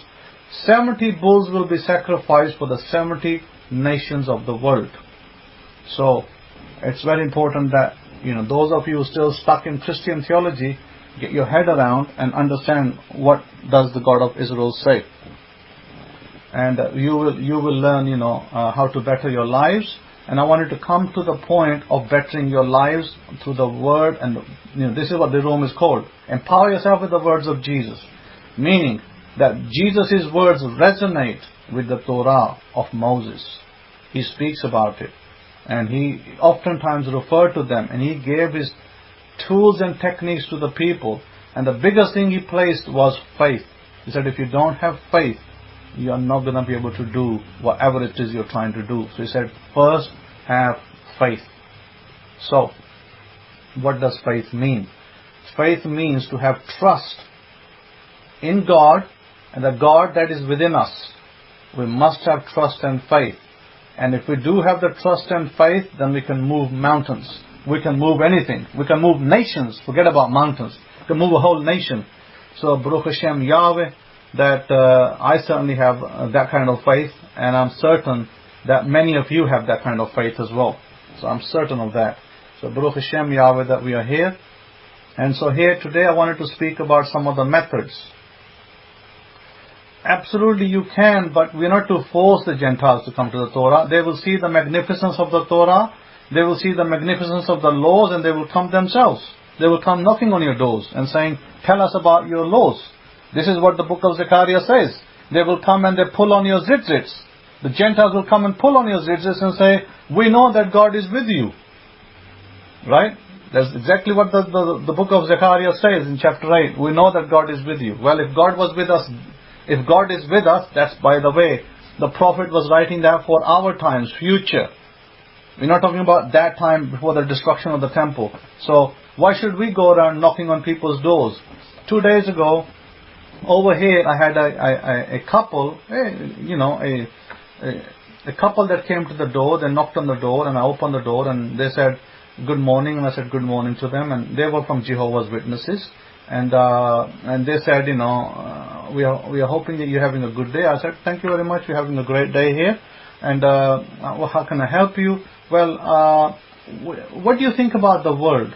I said, we are the people of the book, full stop. I said, what we think about the world is not relevant over here, because we are the people of the book. What do you think our books tell us? Trust God, follow the laws, and you will have a blessing in your life. So that's what we believe, and that's what we follow. Thank you very much for coming. Nice to meet you. And they said, what do you think about the future? I said, our books are replete with future prophecies. We believe in them, and we wait for the Messianic kingdom, and we will give thanks to God when that our full restoration occurs. And they said, oh, nice to meet you, thank you very much. They left us a leaflet, bye-bye, they went. So, they have nothing to give us. Gentiles have nothing to give us. But we can learn from the Gentiles, because they like to twist our books a little bit here and there, and they like to present new theologies to us. So we do learn these things, that we got to be careful of how our books are being twisted and turned, and new information is being created, when all we got to do is go back to our books and look at what it actually says. So this is very important for us to understand. I don't want to be disrespectful to Jehovah's Witnesses or anybody else, Mormons or anybody else for that matter, because they have a right to their opinion, they have a right to their belief. I respect that, and I just leave it at that point. Now, coming back to the at the present tense, where Jesus basically turned around, if you remember that Yeshua of Nazareth, he turned around and he said to the people, at one point, he said to the people something that they found offensive. And at the time when he was speaking to them, he said to the effect of, in John chapter 2 verse 19, he said to them, destroy this temple and I will raise it again in 3 days. So the people at that time, in what we know from John 2:19, is people found that a little bit offensive. They said, what the heck is he talking about? Destroy this temple. This temple took so many years to build. It took, 45, 46 years to build? And they're like, how can I just say destroy this temple and I'll rebuild it in 3 days? Is he gone mad or what? So they kind of found it a little bit offensive when Yeshua, kind of spoke about the temple. And as the books tell you, the books of the New Testament, they say that then said the Yehudim, the Jews, the Beit HaMikdash took 46 years to build. And will you raise it up in 3 days? Their question is, what are you talking about? It took 46 years to build. Are you telling me that you're going to build it in 3 days? But it said, but he spoke of the Beit HaMikdash, the temple of his body. When therefore he was risen from the dead, his disciples remembered that he had said this to them, and they believed the words of Yahweh and the word which Yehoshua had said. In other words, do I believe in the resurrection? Of course. It's written there that he said it and he rose from the dead. Of course I believe in it. Now, what about the fact that he was speaking about the body as a temple? The body as a temple is the area of your body, your body generally. We already discussed this. millions of times that we have what's called, our bodies are like transmitters. They are like receivers and transmitters. And Jesus also said, I will be with you to the end of the age. So where is Jesus? If he's with me, surely he's got to be somewhere here in the room, or is within my body. So if Jesus' words are true, he lives within every one of you. You have access to him. Now, are you going to utilize him or not? See, most people don't. And this is where we are today. If you utilize him, he said, you will do greater miracles than me. Well, are you? Are you doing greater miracles than him? If you're not, then of course you've got to learn the method. So this is why I wrote the book, Law of Attraction versus the Perfect Law, so people can learn how to better their lives. Very, very important.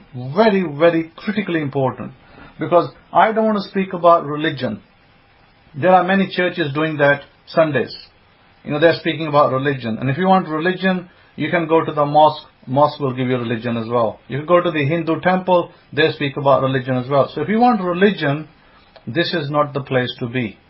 If you want blessings, if you want a covenant with abundance, then this is the place to be. That's the only difference between us and religion. So we're not religion. We are a people of the books. And anybody who joins us, joins Spiritual Israel, and can partake of the blessings that have been given us. Because we've got to treat everybody the same. So I wanted to speak about methodologies.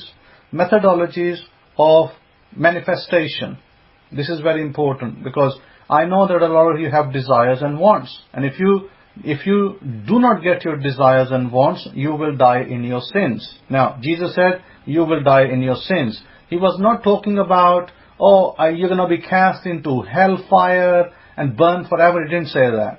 When he was saying about you're going to die in your sins, he was referring to it metaphorically, meaning you're not going to get your wants and desires, you're not utilize yourself, you're not going to attain them. So therefore, be in the Torah, meaning hit the mark, get your desires, and be righteous. Righteous means to attain your desires. That's all it means. To attain your desires. Because God is not some sadistic judge that's just sitting there to strike you down. Every time you make a mistake, He strikes you down. God is love. God is a loving Father. He wants His children to succeed. And I gave a great example of that in another lecture, that our foreign minister is a foreign secretary is Mr. Pompeo. Mike Pompeo, I believe is his name. And if Mike Pompeo is our foreign secretary, Mr. Pompeo, if he's our foreign secretary, then he is sent by our president to various nations to negotiate, to convey the message of our president. And therefore he has to go all suited and booted in a nice attire, nice perfume, nice plane, lots of security around him. So the whole feel of this is that he belongs to the United States president. Now, if he, on the other hand, went with broken shoes with holes in it, he went with a shirt with holes, and he turned up at the door of some other president, what do you think they will think about our president? Now apply that analogy to God, the creator of the whole universe, is the cosmos, everything. He is energy, divine energy. Now you apply the principle, you belong to that divine energy, therefore you carry the energy as well. Therefore, would that creator, the divine energy, our Father in heaven, would He want us to appear someplace representing Him in shoes with holes, shirt with no buttons on it, and hair unkept, and dirty smelling bodies? Would He want that? What kind of representation would that be? It would not be a very nice representation. People will laugh about that. People say, what kind of God do they serve? Look at their appearance. It's shocking. So therefore our God desires us to have everything that is legitimate, that is legal, that is right for us to have. A house, car, money, beautiful children, nice wife, nice husband. All of these things are within your reach. You just got to reach out and take them. Decide what you want. Decide what you want. Make a decision. Make a decision today. What is it that you're missing in your life? Then go get it. This is what this is about. So it's very important that you decide that. Now, one of the things I realized that I realized that I hadn't actually spoken about and taught you was I taught you about the alpha state. Yeah, it doesn't have to be Armani, but it could be just still be decent. You know, it could be George from Walmart, but is at least decent. You know, it's like clean. So I don't mind that either. So having said that, in fact, talking about George, I bought a couple of T-shirts of George yesterday. So having said that, it is important to understand that one of the principles I spoke about was the alpha state. Alpha state is a very powerful state to do your visualization. And some of the people spoke about struggling to keep their eyes open in alpha state. And I spoke about different times, different methodologies, maybe having a glass of water there to help you, to assist you to keep your eyes, or do it in open eyes rather than closed eyes. Because if you're going to find the eyes are shutting, you have that cartoon character, Bugs Bunny, and you kind of like he's trying to sleep and they put these tapes on his eyes and his eyes keep shutting. So, you don't want to put those tapes on your eyes. But what you want to do is you want to open your eyes in the darkness. Don't switch your light on because it's too bright in the morning to switch your light on. And then, you kind of like clearly come out of alpha state very quickly. You don't want to come out of alpha state too quickly, but you want to come out of it slowly. So if you're struggling with closing eyes and sleeping, then keep your eyes closed in darkness and start visualizing. Start visualizing that beautiful car you desired. Visualizing that you're driving it. Now, I didn't speak about one thing. Now, let me give you that secret. Because, sometimes it's important that I have to sometimes spell out the things, because otherwise people are just kind of guessing what I'm trying to say. And for that, I'm going to take you to the book of Daniel. And let me take you to the book of Daniel. Daniel chapter 10. And in verse, Daniel chapter 10, let's see. Okay, not Daniel chapter, I believe it's Daniel chapter 8 actually, but let me just find the verses concerned. 8. Daniel chapter 8 speaks about these horns. And it speaks about, receiving prophecies from God at a time when God showed him things. And I wanted to, explain what that actually, there's something very important in there. Let me pick that out of my Bible.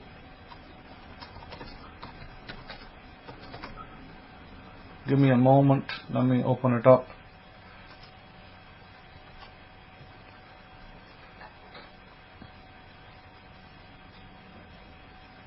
Okay, we know that, yeah, it is Daniel chapter 10 actually. We know that Daniel chapter 10, let me just read it a little bit. In Cyrus' third year as king of Persia, a message was revealed to Daniel. The message was true. It was about a great war. Daniel understood the message because he was given insight during the vision. During those days, I, Daniel, mourned for 3 whole weeks. I didn't eat any good food. No meat or wine entered my mouth. I didn't wash myself until the entire 3 weeks were over. It's kind of in some kind of a fast. On the 24th day of the first month, I was by the great Tigris river. When I looked up, I saw a man dressed in linen, and he had a belt made of gold from Uphaz around his waist. His body was like a beryl. His face looked like lightning. His eyes were like flaming torches. His arms and legs looked like polished bronze. When he spoke, his voice sounded like the roar of a crowd. I, Daniel, was the only one who saw the vision. The men with me didn't see the vision. Yet they started to tremble terribly violently and quickly hid themselves. So I was left alone to see this grand vision. I had no strength left in me. My face turned deathly pale and I was helpless. I heard the man speak and I was listening to the words. I fainted face down on the ground. Of course, then this man touched him, and he says, then a hand touched me and made my hands, knees shake. The man said to me, Daniel, you are highly respected, or you're much loved. Pay attention to my words. Stand up, because I've sent to you. When he said this to me, I stood up trembling. By the way, let me describe Daniel's experience. He was meditating, not just fasting, he was meditating during those 21 days as well. What does meditate mean? Well, when you have a desire and a goal, the very first thing I taught you was to ground yourselves. I taught you to meditate. And then you go into your visualization technique. He says this, he says, I stood up, and then he said, don't be afraid, Daniel. God has heard everything. Elohim has heard everything that you said ever since the first day you decided to humble yourself in front of your Elohim so that you could, in front of your God, so that you could learn to understand things. I have come in response to your prayer. What is the prayer, by the way? Prayer here simply means your desire, what you're asking for. You're asking for a wife. For example, some of you are single. You're asking for a wife. Well, that is the prayer. So you're asking and God has heard you. It doesn't mean, oh, God needs to hear you 15 times. You don't say, God give me a wife, God give me a wife, God give me a wife. You don't do that. You decided on it. You made a decision. You said, I need a wife. You made a decision. Okay? So you said it to God. Where is God? God is within you. You said it to God, I need a wife. Now, how are you going to get it? You don't need to worry about the how. Remember I told you, wear a band on your hands. You wear a band on your hands, and this band, it represents a marriage. Once you put the band on, you're speaking to your, allegorical or artificial wife. You're speaking to her. She's sitting next to you. And you're, maybe, before you go to bed at night, you're saying good night to this wife. You're giving her a good night kiss. You might think, I'm gone mad. Why am I kissing something that doesn't exist? No, you're not gone mad. You're bringing the unseen into the seen world. Oh, absolutely, Rabbi Kefa. You can have her make you some tea, make you some dinner.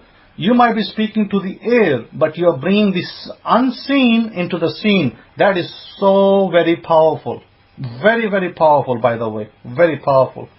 And you will bring her from it's called manifestation. You're going to manifest that wife into the, from the unseen realm, which is called quantum, by the way, quantum physics, quantum jumping.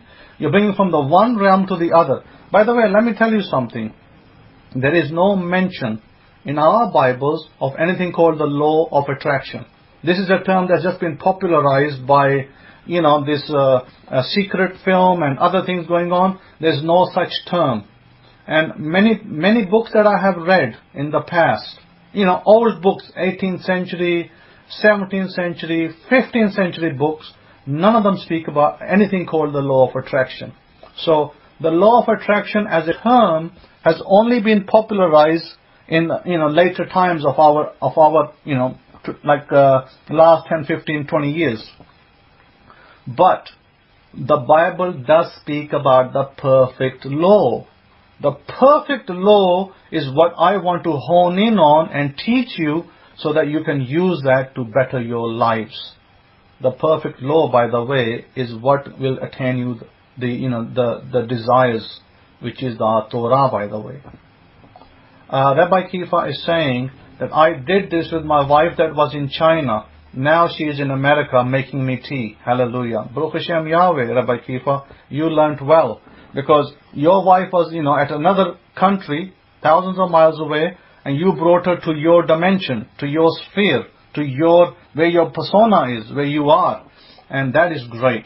And this is why I say to people, don't think to yourself, hey, Simon Al-Taf, the Kohen, is telling me that, hey, I can just conjure my wife, but I don't see her. No, you don't need to see her.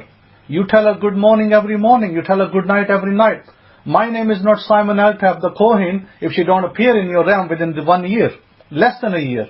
She will appear in your realm, and you will have a woman that you will be marrying and calling wife if you follow the method.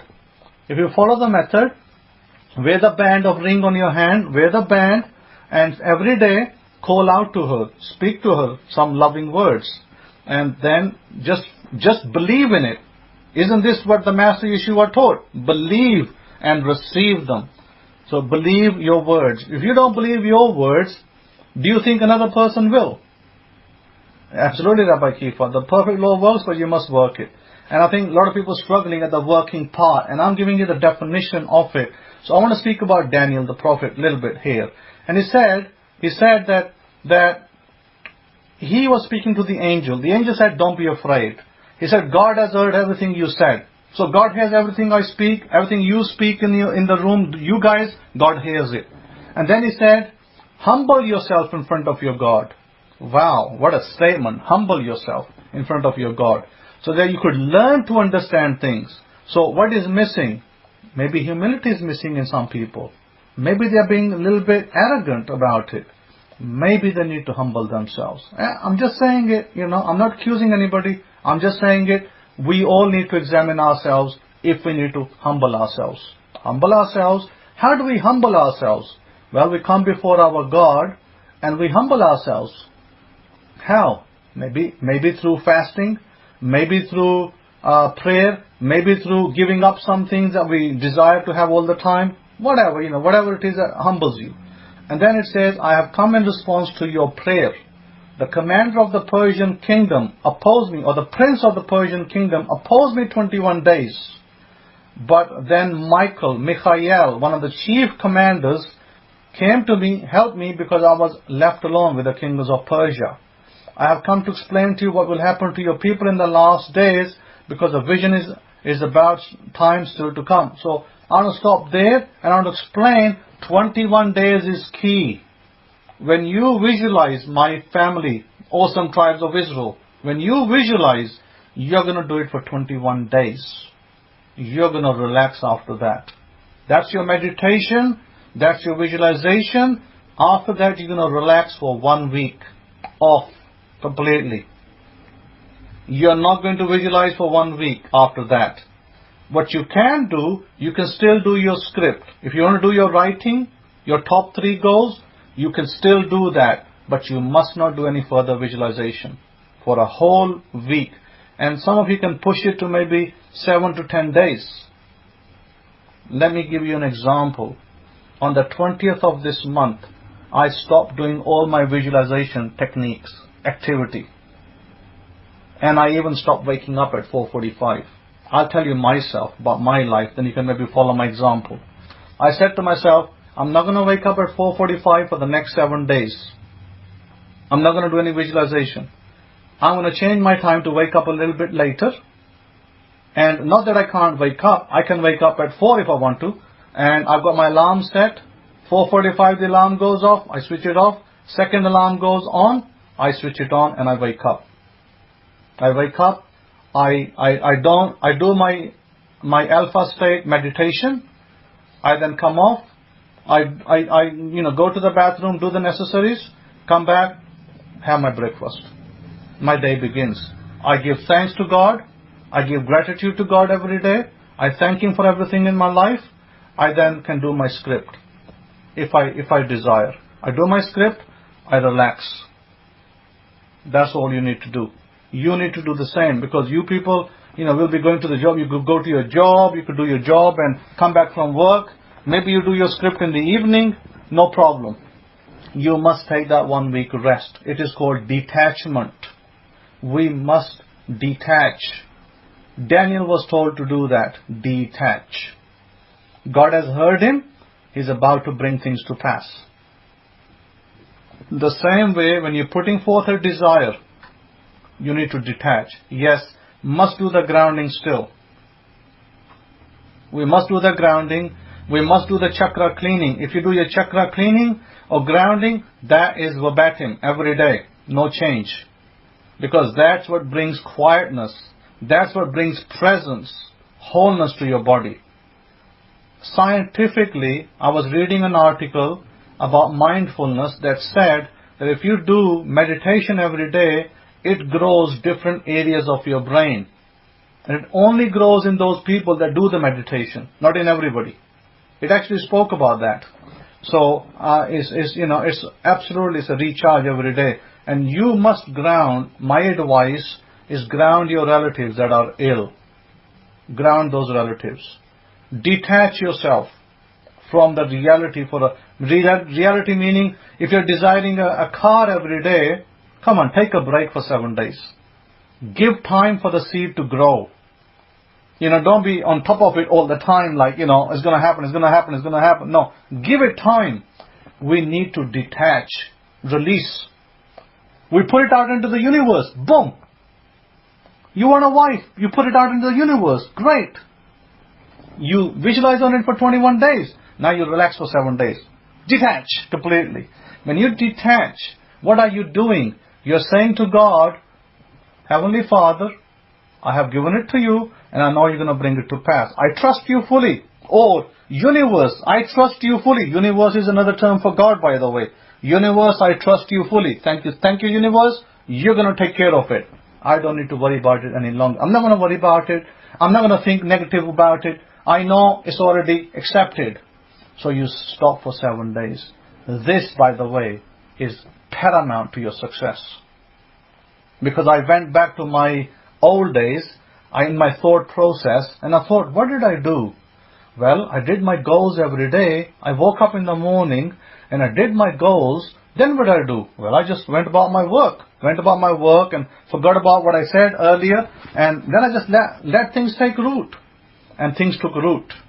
But of course, it took longer because I did not employ the tools that I have today. Today I have many tools under my belt. And I can do things that I didn't even know about back then. I can do things today that might seem impossible for some other people. But the thing is this, that it can be done. It depends what power God has given you. I cannot repeat the grounding and the chakra steps, but they are available in an audio. I do have the audios, Simha. If you want the audios, I can email them to you. You can listen to them and follow those steps in your daily meditation routine. We've had great results. They don't need it from YouTube, Kefa, because they're going to be searching for the recordings. It's going to be difficult to find. I will be able to just email them to you free of charge. I don't charge anything for them. They are free to anyone who asks. Please just write to me in my email address, which is available on our website, forever-israel.com, abrahamicfaith.info. Both of those websites have the email address.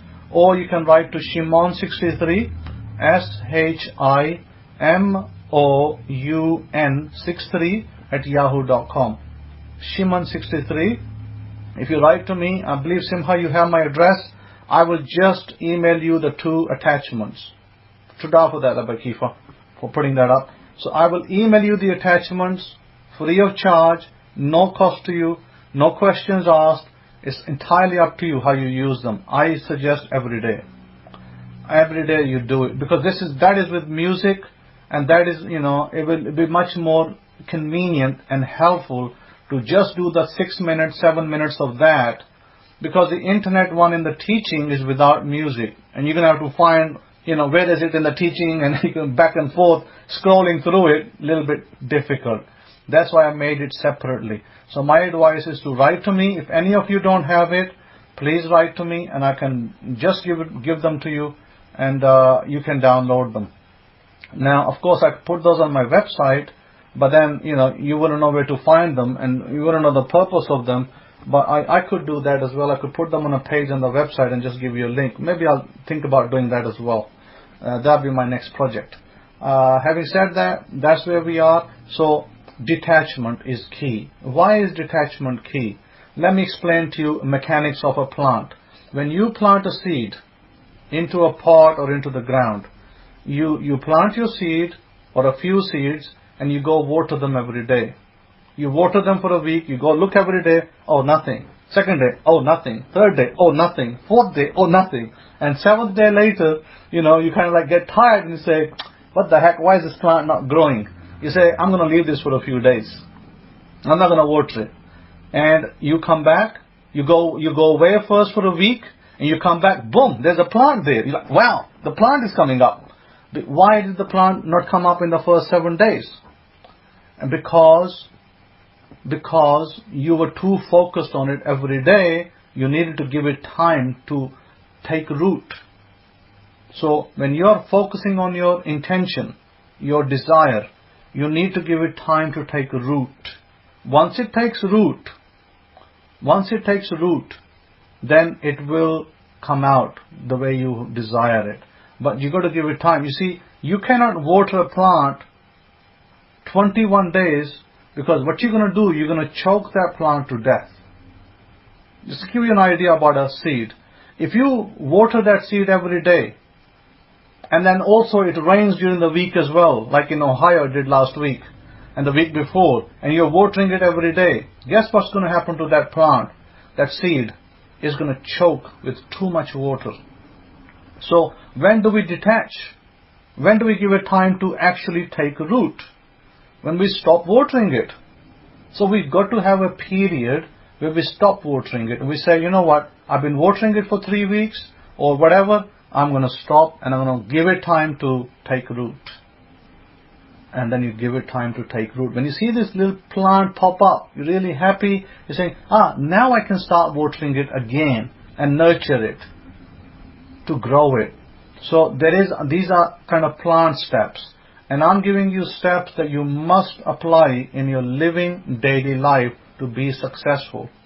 When I was, in the days I was in England, when I didn't have my black BMW, and I thought I said to myself, my intention is to have my black BMW.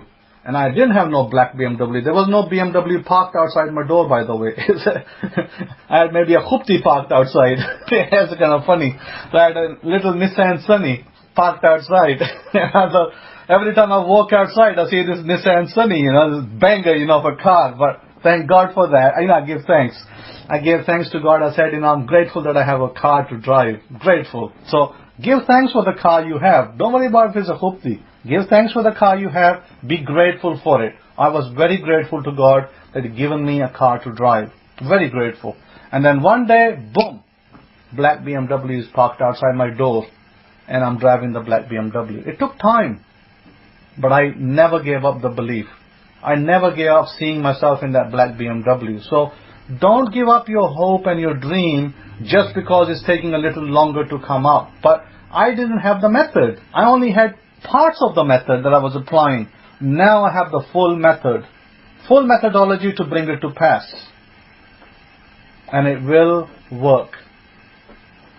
Absolutely, Eddie, very great question to ask. During the detachment period, can you listen to the subliminals? Absolutely, you should. You should listen to the subliminals. Even if you want to do your affirmation, you can. You have two choices. You can or you cannot, but you can listen to the subliminals. Rabbi Kefa saying he used to have the Nissan Datsun 510 blue Hukat. Love that car. Yeah, I used to have the Nissan Datsun Cherry, like a coupe, and that's like, I love that car as well. So it was a great car. It drove beautifully. Actually, it was a great car, to be honest. Hands down, it's a great car. But it was small. It didn't use up so much fuel. But of course, it's not a BMW, but it was like a BMW to me. But God gave me BMW later. But I'm just giving you the example. Do not frustrate yourselves. What you have set your intention on, rest assured it will come to pass. Now, how do you visualize? These are the things that I don't explain in my teachings online all the time. I have explained it a little bit with the marriage, with the wife scenario. I've explained it with the car scenario, but I haven't explained it with the other scenarios. Now, this is for Chadasha. Chadasha, this is for you. Now, you obviously said one time that you like to have lots of money into your hands. And you said you like to desire to have a business. So this is how you would visualize. When you want to have lots of money, of course, you got to be at the end result. You got to have the feeling of the end result of having it. So what you do, Chadasha, is this is how you do it. All you lottery winners out there, all of you desiring to win the big lottery jackpots as well, this is for you today. I haven't written about this, but I've actually spoken this directly to my students privately. But I'll give it to you free today. You want to have a big, large amounts of money. Don't worry about buying a ticket, thinking, I must see myself, visualization, buy a ticket. I'm looking at the TV and the number pops up, boom, boom, boom, boom, boom, 6 numbers. Oh yeah, I'm a winner. Hey, you're jumping up and down. No, that's all nonsense. Nonsense, totally nonsense. It will not work for you. I have not seen a single winner who followed that method and said, you know what, this method it doesn't work. Even the people selling that method, they haven't won the lottery like that. They haven't won the big prize in the Powerball or the Mega or whatever. So, how do we do it? How do you have a feeling of $50 million or $100 million when you never had that money? How do you get that feeling? That's the important bit that they don't, that people don't want to tell you in the YouTube videos. They don't speak about that. The only way to get that is that you go to your bank. In your visualization process, you got to be at the end result. It's no good for me to visualize and say, hey, I won the ticket, I go over to the lottery office and I make a claim and I say to the woman, hey ma'am, here is my ticket, give me the money. Well, she's going to offer me a piece of paper. That's not the end result. If I, took the ticket from the gas station and I see my visualization, oh, I got 6 numbers, they popped up, but that's not the end result, right? So what is the end result? The end result is when I go to my bank. That's the end result. I go to my bank and I ask the bank cashier. In England, we call them bank cashiers. In America, I think you call them ATM, bank tellers. So we go to your bank teller and you ask her or him, ma'am, what is the balance in my account? She looks at your balance and says, sir, you have $50 million in your bank. How can I help you? You say to her, ma'am, could I please withdraw $250,000, check payable to such and such and such for my new house purchase. Make up a real estate company. Call it Texas Real Estate. And these are the exact instructions I gave to one of my students. Make up a Texas Real Estate company. You take out a check for $250,000. You issue it to the check company. You go to the lady at the bank and you say to her that, ma'am, I'd like to have a check for $250,000 made payable to Texas Real Estate. Argument's sake. I'm summarizing the conversation. And she says, yes, sir. She writes out the check, Texas Real Estate, $250,000, payable, etc., etc. She hands you the check. There you go, sir. What else can I do for you? Ma'am, I'd like to also have $1,000 cash. $100 notes, please. Or $50 notes, please. I need to use it for, whatever. So she counts out the $100 notes. 1, 2, 3, 4, 5, 6, 7, 8, 9, 10. She hands them to you. You take the money, you take the check, you thank her. Thank you very much, ma'am. Have a great day. Thank you, sir. Have a great day. That is the end result, by the way. The end result is not going to the lottery office. The end result is not buying the ticket. The end result is you having cash in the bank and drawing on it. That is where you want to be. You lottery winners and aspirers are there.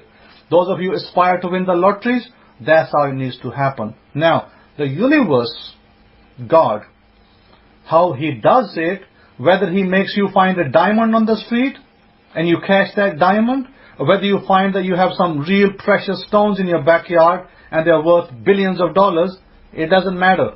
Or whether it's a lottery ticket, it doesn't matter. You will have that money in your account. If you believe in it, exact words of Jesus, if you believe in it, you receive it. Those of you aspiring to business, those of you aspiring to business with a 6-figure sum, very simple in your visualization. You take your energy ball that I described a couple of times in my teaching. You rub your hands, in your meditation. You rub your hands. You open this energy ball, this golden green light ball, and you ground your business. Whatever business you have, you ground it. You put this energy on top of it. What you do is again, the same way, you go to the bank and you draw a check. You can draw a check of $500,000 or $1 million because you have the money in the account. And so you're going to look and you're going to say, ma'am, I need to pay such and such company. Could I please make a check payable for $500,000 to ABC company for a business deal? Chadasha, take note please. This is for you. So you go and you draw out your $500,000 check from the bank. That's your visualization. The woman at the bank gives you the check, writes it out for you, and says to you, ma'am, here you go. Anything else? You say, no, thank you, ma'am. You give thanks to the woman and you walk out of the branch, and that's your business deal. So you've just made a check to another company for a business deal that you are closing. That is the way you get your business deal sorted out. So if you follow that method, there is absolutely no doubt in my mind that you can all achieve your desired results. Now, a car, by the way, is small peanuts, in my opinion, humble opinion, because when we are talking about millions of dollars in the bank, it's a speck of a dust to the universe. It's a little speck. And what I like you to do is, this is something as an exercise. I want you to do that. I want you to take a post-it note or a yellow card or a white card, these small cards. I want you to write on it. What I want to manifest is the size of this dot. What I want to manifest is the size of this dot. Then draw a little dot underneath it. Attach it to your laptop screen. That is what we are talking about in terms of manifestation. The $1 million that you're desiring, or a 50 million, or 100 million, or whatever, it's a speck of dust in God's eyes. It's that small. It's nothing. So don't think to yourself, oh, this is such a big deal. It's no big deal. It's nothing. You bring your belief into it, and you will have it. So nothing is impossible for you.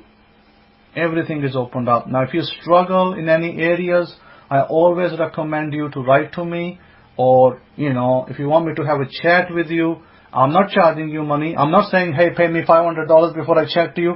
I will give you a free phone call. I'm in America right now in 2019 in the month of June. I'm here. I can give you a free call. If you need further help, I can call you and help you with that at no cost to you. And that is if you're struggling. But if you just follow my instructions, you should have no problem. Rabbi Kefa is saying, whether you find a bag of millions in the alley, how it comes is not important. Method is key. Absolutely, Rabbi Kefa. The how is not important. Please remember that. The how is not important.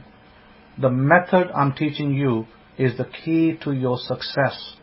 Chadasha, I'm very happy to tell about Chadasha that she manifested a 5-bedroom house. Chadasha, have you moved into your new home? Congratulations to your family if you already have. She manifested a 5-bedroom house, 3-bath house. Beautiful house. She sent me the picture in Orlando. So I'm going to say that, I was very happy to see that come to pass. You can do whatever it is that you're doing good for the world, do it. Don't, fret about it. Don't worry about it. Don't think, oh, you're too small. You're not so rich. Everything is possible. But you got to trust God. And God lives within each one of you. He's available to assist you if you follow through. So I will leave this discussion and I'll pass it to Rabbi Kefa. Today, thank you very much for listening to me. Have a great day. Have a great Shabbat. Eddie saying, Rabbi, what tools can we use to know if we need to change our path we're on, like jobs or move? Is it a personal decision? Okay, very easy, Eddie. For that, you're going to first come to the universe, to God, and you're going to put this as a question. Put it as a question to God. Or you can say universe, whichever way you prefer, and you're going to say, what is the best path for me? Please guide me. Universe, or Lord, or dear God, or Master of heavens and earth, what is the best path for me in my life? Please guide me and show me, so I can have a clear answer to my prayer. That's all you need to do, and wait for the universe to show you that. Take a bay leaf, use an emerald pen if you can. If you can get an emerald pen, and with an emerald pen, I have a Sharpie that's emerald. You can get these Sharpies from Walmart, permanent markers. And I have the metallic one here. The metallic emerald marker. Write it with that one on your bay leaf. That will be your question. What path is best for me? Burn it. Put it out into the ether, into the air. God has it. God will direct you to the answer. I did that many years ago, by the way. I didn't do it with the bay leaf at the time. I didn't know about it. But I did it with the intention. I asked God, I said, God, please show me what I need to do. I'm kind of lost. I don't know what to do in my life. And the word that I was given through the Holy Spirit was IT. It didn't say get into IT. I was just, the only two words, the only two letters, IT. And I understood I need to get into computers. Hence I became an engineer. So, all praises to the God of Israel. Baruch Hashem Yahweh. Baruch Hashem Master Yehoshua. Great talking to you. Love you all. And I'll now leave you with the Rabbi Kefa.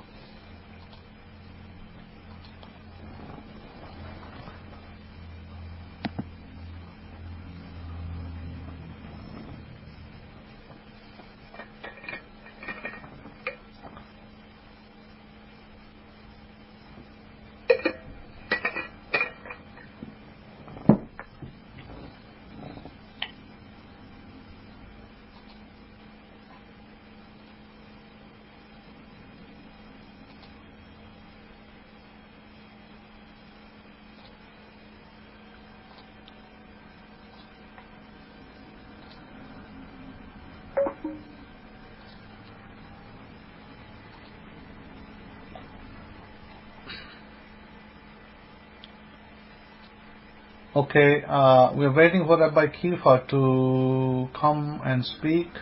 I think maybe he's off the room. Okay, he's come online.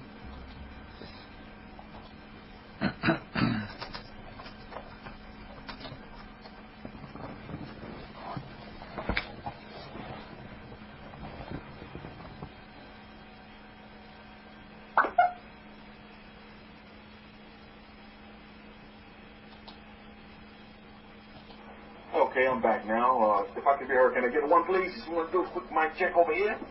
I don't know what that was about, but we're back here to talk about that. Kohen, I tell you what, there's a lot of information, a lot of instruction in the Kohen's lecture that will be very beneficial to you to maybe, cruise and go over a couple of times. Eddie, I will tell you this one thing as well, and just kind of piggyback on what a Kohen instruction is giving you. And I kind of see this in my profession as well, is that folks kind of get into the wrong profession for the wrong reasons, and then they find out that they're not, they just don't like what they're doing, and maybe take, a couple of years before they realize that, this is something that you just really don't want to do. I would just tell you, I would encourage you to ask yourself this question, what makes you happy? Always do, at the end of the day, do what makes you happy. Initially you may not start out making a lot of money because money's your motivation. What I'm finding out in my profession, people get into nursing because they can make a lot of money. But then they realize, how many of you know people like this? They realize that once you're in nursing and you have to go change a bedpan, or you have to change a soiled diaper, or you get vomit all over your body, or you're dealing with blood and you have to look at blood, then they realize this is not the field for them. You know what I mean? I run into that a lot in my profession, where people get into, particular professions just to make money.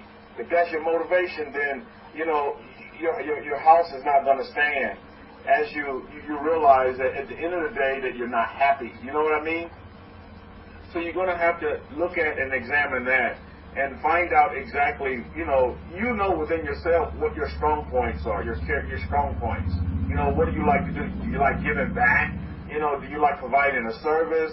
See, you have to really begin to look within yourself and figure out what you want, because the universe wants to give you what you want. You see? The universe truly wants to give you what you want. So, Eddie, if that can kind of assist you as well, I think you may want to do that. You may want to look at and truly, because, that's a big decision for you, looking at what you want to do with yourself and, how you want to leave a legacy. How you want to, here it goes, Eddie, how you want to write your history. You see, because at the end of the day, and I go and say something, and we don't have powwows on Friday night. Hey, hey, what are you going to talk about? He just say, hey, keep up. Hey, what are you talking about tomorrow? But as you can see, we're masterminding here because I have the mind of my master. Hakoyin is my master. He's my teacher. And collectively, we as the awesome tribe of Israel, we're masterminding as well right now. We're coming together with the same mind of the master. The master Yeshua, the master Jesus of Nazareth. And I think that's very, very important to understand going forward. Is it truly there is a certain power in numbers. You could elevate energy a lot quicker. You know, two is always better than one. You know, I know a lot of you are probably math majors. Any math major, any high school graduate, middle school graduate will understand that 2 is better than 1, and 3 is better than 2, and 4 is better than 3. So I think this is something that you need to really pay attention to as well. But Hakoyin said in his lecture, which I thought was very, very important. How many of you in here understand that, Hakoyin gave us a great bit of understanding about our history that you probably won't learn even in the colleges. They don't teach this history. They don't teach the history of the awesome tribes of Israel.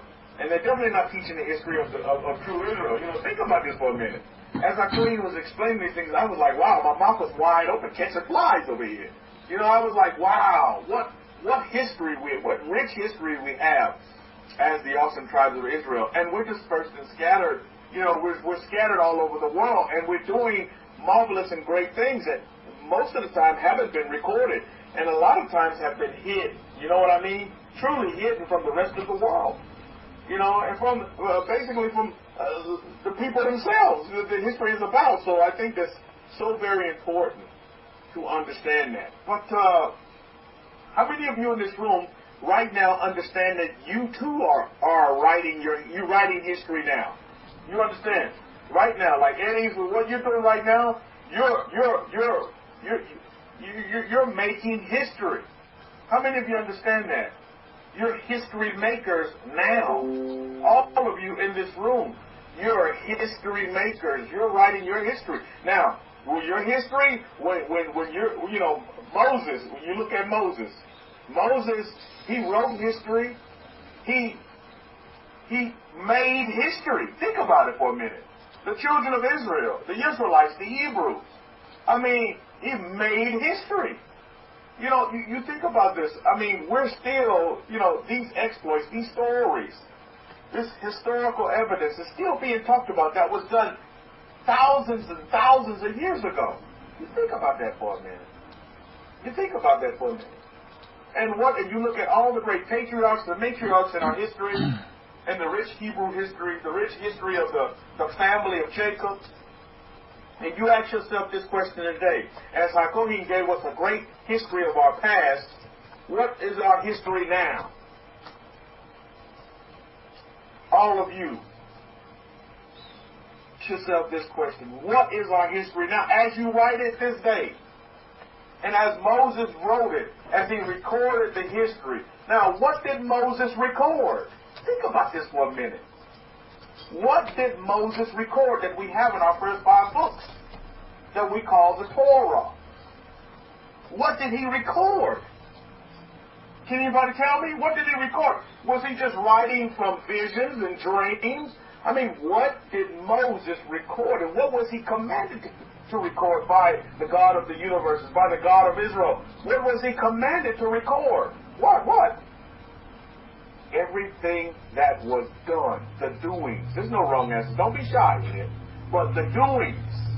What happened? Now, Hakoyin said something in his lecture that I'm going to piggyback off of as well. He talked about decisions. And I wrote this down last night. History is birthed through decisions. I'm going to say that again. History is birthed through decisions. Think about that for a minute. The Israelites had to decide, the Hebrews had to decide, okay, yeah, we do want to leave Pharaoh. We don't want to be in Egypt anymore.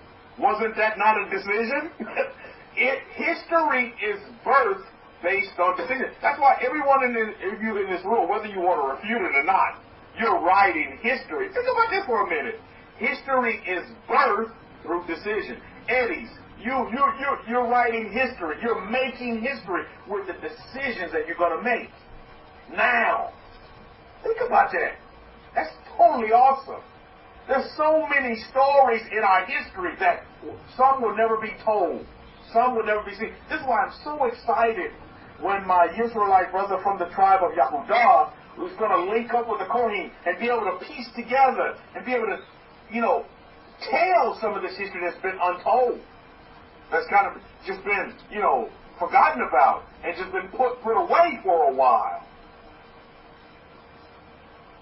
But as we look at our ancient history, we need to look at history now. And we need to look at each and every one of us as an individual. As we all are making what? Decisions. Everyone who not in this room is not making a decision now. I can guarantee you, every one of you in this room right now is making a decision. And thus that will reflect your history. I tell you what, Eddies, and you know this as well as I, the decision you make now will affect the history of your family going forward. Correct me if I'm wrong. Whether, it depends on how many children you're going to have, whether if they're going to have a great education, blah, blah, blah, based on your decision of a job, employment. What do I want to do with myself? You see, so we're all writing, making history now. Let's not just focus on the history of our rich history of the past. We have to look at now. And another important point that we need to look at as well is that we must use we must use the history of the past to help us make decisions now. Think about that. When you sum up the Kohen's lectures, that's exactly what he did today. Is he took the history of the past to help us make decisions now, to help us utilize the tools of our ancestors to bring forth abundance, blessings, health, wealth, wholeness, richness, great relationship, whatever you desire this day. This is what's important. We serve the living God. We serve the God of the universes, the creator of the heavens and the universes. God, Lord, whatever title name you want to give him, but at the end of the day, he resides inside of you. He's within you. God is within you. He's not without. You don't have to go hunt him down. He's already within you. And what does the God force in you want? He wants you to be happy. He wants you to have peace. Let's go back to the default settings as we had there's many teachings ago. Can anybody name me the 4 default settings? Or 3 if you want. What are the 3 default settings for the human being? Think about this for a minute. What are they? What are the default settings? Let's talk about the settings coming out of the garden. Before we excommunication from the garden. What are the default settings for the human being? Peace. It's talked about a lot in our history. What's another one? Can anybody name another one? Love. It's talked about a lot in our history. Do we have another one? Joy and happiness. It's talked about a lot in our history. If anybody has read through our books. These characteristics, these are traits that are default and should be with each and every one of us. But over time, they've been replaced. The conditioning that we've been in these nations, and we went away from that being. And we kind of run into the walls of emotion to where we've been blocked a lot of times from getting back to the default settings of human beings, the human nature, humanity. You see, religion, like I told you, you have to put that out way left field. That's like so far away from you. Because religion has to put here. All those walls are emotional walls of fear, of anxiety, of stress, of worry. See, these are walls of the religions that they put up. That you're never good enough. You have no self-worth within yourself. You cannot do nothing with it. You always have to be dependent. You always have to be dependent on something. You can't be independent. But within the Torah, you're independent, baby. You're so free. You're liberated. Within the confines of the Torah is unlimitedness. It's infinite abundance. You see? Now, I sort of derived this definition of history. History is being put to the test. Think about what I just said. This is my definition of history. History is being put to the test. Are you getting it? I'm going to say it one more time. History is being put to the test. Wow. Think about that. Think about that statement for a minute. Let it soak in. Let it get into the inner man. That's a heavy statement. History is being put to the test. Now, I submit to you this day, please don't accept or reject what I'm saying. But I just would encourage you all to put it to the test. Don't accept or reject. See, this is where most people fail. You guys, that's a bunch of New Agers, mumbo jumbo. You're already accepting and rejecting it off of no basis. Yeah, you have no foundation. But I would encourage you to don't accept or reject what I'm saying, but just put it to the test. Because history, in my opinion, history is being put to the test. Being, I'm talking about that human being, that self, that inner man within you, the I am within you, put to the test. Put it to the test. Right, Akoi? Everything that you do, put it to the test. Don't just take someone's statement here, there, everywhere, and just flat out disagree with it, but put it to the test. That's why I like this book about this guy, homeless civilian. He didn't just take what they call the perfect law and say, law of attraction. Oh, well, yeah, the book says this, but whatever, I just totally reject it or I totally accept it. It's off the point. No, put everything to the test.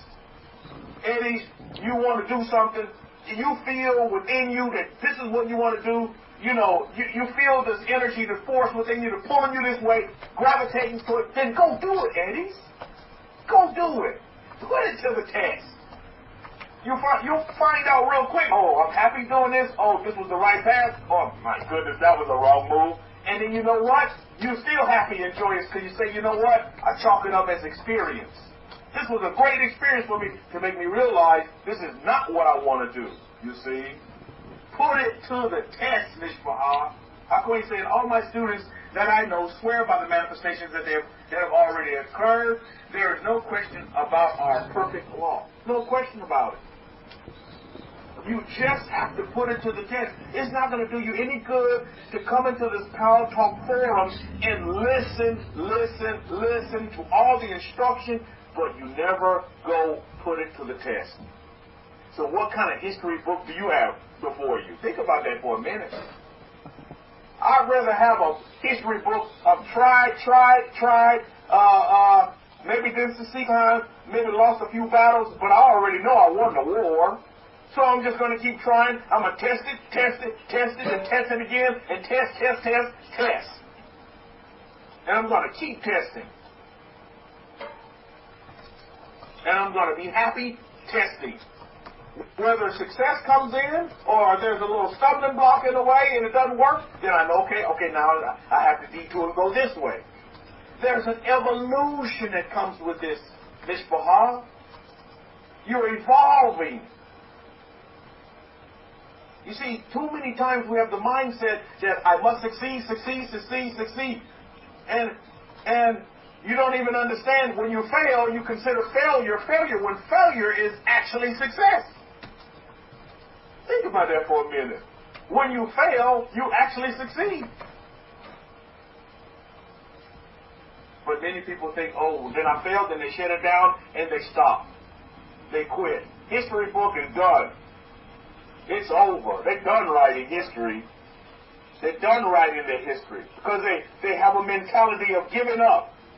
They say, sometimes to win you must lose, but many people think losing is not winning, but losing literally is winning. Because why? You're trying.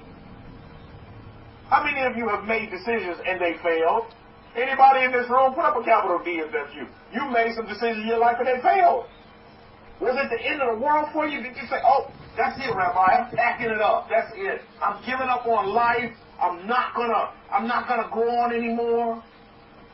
I'm not gonna go on anymore. I'm just gonna totally give up, throw in the towel. No, you realize through that so-called, what they call failure, you realize that you could come in at another angle, at another way. Your approach was just wrong. But when you decided and you tweaked it here and there, you realize, wow, this is truly a success.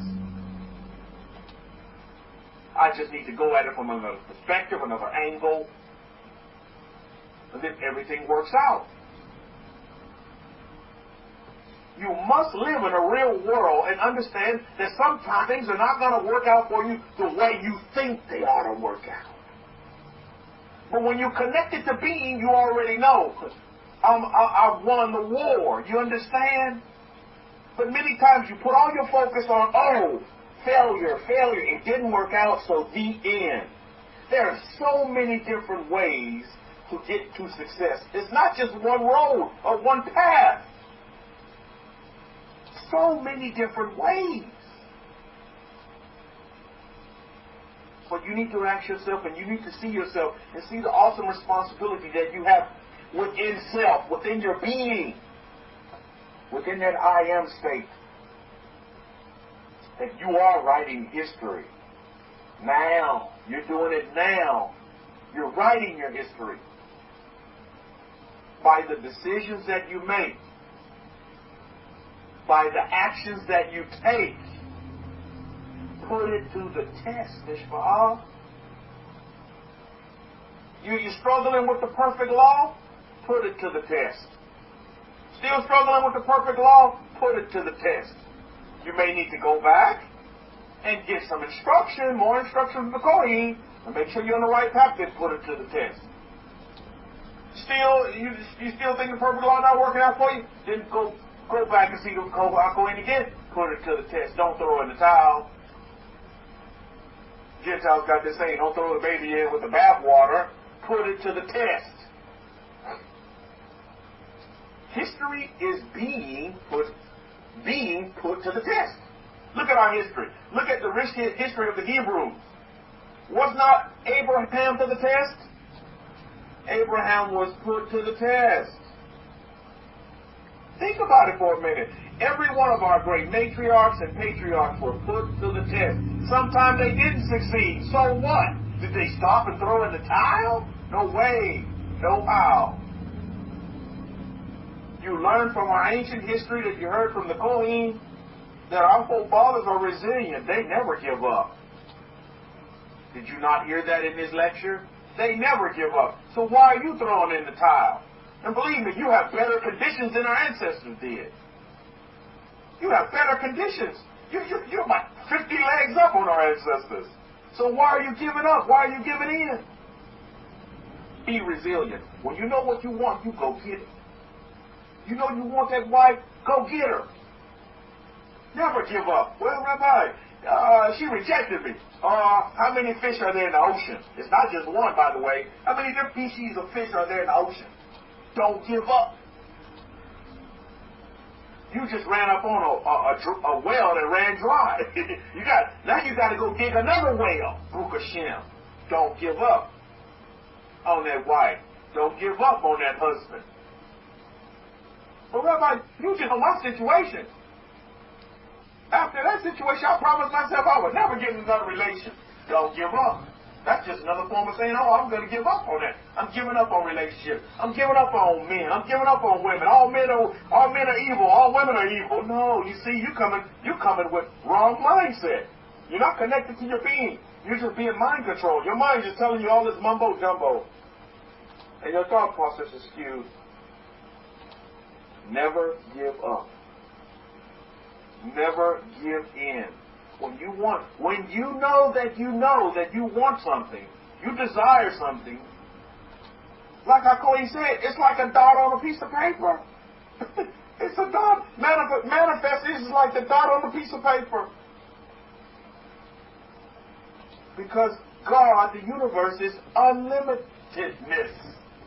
You got unlimited minutes on your phone, unlimited texting. Think about this. You have unlimited ability to manifest and to attract the things that you want in your life. So you can meet your mark. How many of you in this room right now, one of your marks is still a relationship? Put up a capital R if that's you. You're still trying to find that mate, that husband, that wife. You're still scripting that. Anybody still scripting it? Because I remember actually a couple months ago, and my goodness, we had a lot of people in the room that were still mate hunting. Put it off, that's still you. You're on the mate hunt. Don't be ashamed. Stop with that, Eddies. There's nothing wrong with that. If you're still on the mate hunt and you're still looking for that man or that woman that's going to complete you, make you whole. Some of you are thirsty. You ever wonder why our ancestors went to the well to get a wife? Because a woman will quench your thirst. How many of you in this room still thirsty? I'm not anymore. I'm drinking in abundance now. Thank you to the universe. Because just like Hakoin said, I didn't understand it, but I did it. I was saying that my wife was here when she wasn't here. Everybody else said, you crazy. My wife is in America. She is in America now. And I see my wife making me tea down in the kitchen and bringing it to me, serving it to me. I would see all of this. And my wife was in China, in the physical realm. But in the realm of manifestation, she's already here. That's done and dusted. Ukashim. And sure enough, my wife and daughter are in America now, from communist China. And still don't know how they got here. Still can't believe it. But I tell them, you don't have to believe it, just the universe. And just see it, because that's where you are now. I would feel my wife. You see, it was more to me than just a vision, than just, imagination. I would actually feel her here. Oh, she's here. I could feel her, touch her hand. I could feel that. And when you get that feeling, there's nothing like it. Because here's a question I have for you. How many of you want to see love or feel love? How many of you want to see peace or do you want to feel peace? Think about this for a minute.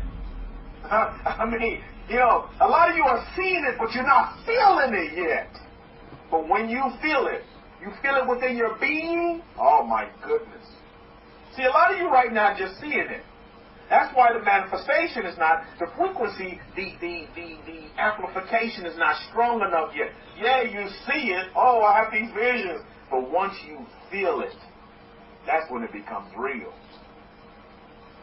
That's when you attract and it comes in quicker and quick. And see, this is what our Queen is teaching us for those of you who want to, bring in that boatload of riches and wealth in the form of money. You got to already feel that you taking it out. Not that you seeing yourself jumping up and down and hooping, hopping all over the place, you see. Somebody say, I want to see and feel love and peace like I used 2 years ago. And you will. That's what you want. Will it. You got to feel that. There's been a detachment, and our feelings have been connected to the wrong things, Mishpahah, in the conditioning. You see? It's been connected to your emotions. And I want to talk about this for a minute because I think it's very important. It's very important that we begin to feel. Let me tell you about our bodies. Let me tell you about your body. How many of you you may not know this, but your body, your physical body, it loves attention. Your body loves attention. Do you give your body attention? Your body loves attention. Do you know your heart loves attention? How many of you are feeling this in your meditation when you get into your subconscious state? Are you noticing this? Your body, your body loves attention. Your lungs, your heart, your intestines, they love attention. I'm going to tell you. I'm telling you, this is good stuff here. They literally love attention, and you've got to start giving your body attention. You want to be whole? You saying that you're whole, then then you must give your body attention. Your heart, your lungs, your lymph nodes, your arteries, your veins. When you start to feel these things, you can feel them out of you. That's you. As you go into the depthness of the subconscious, you got to go to the body first. Give it some attention. You're breathing. When you breathe in and out, feel that. You can feel yourself breathing in and out. You can feel as your heart pumps blood, oxygenating your body.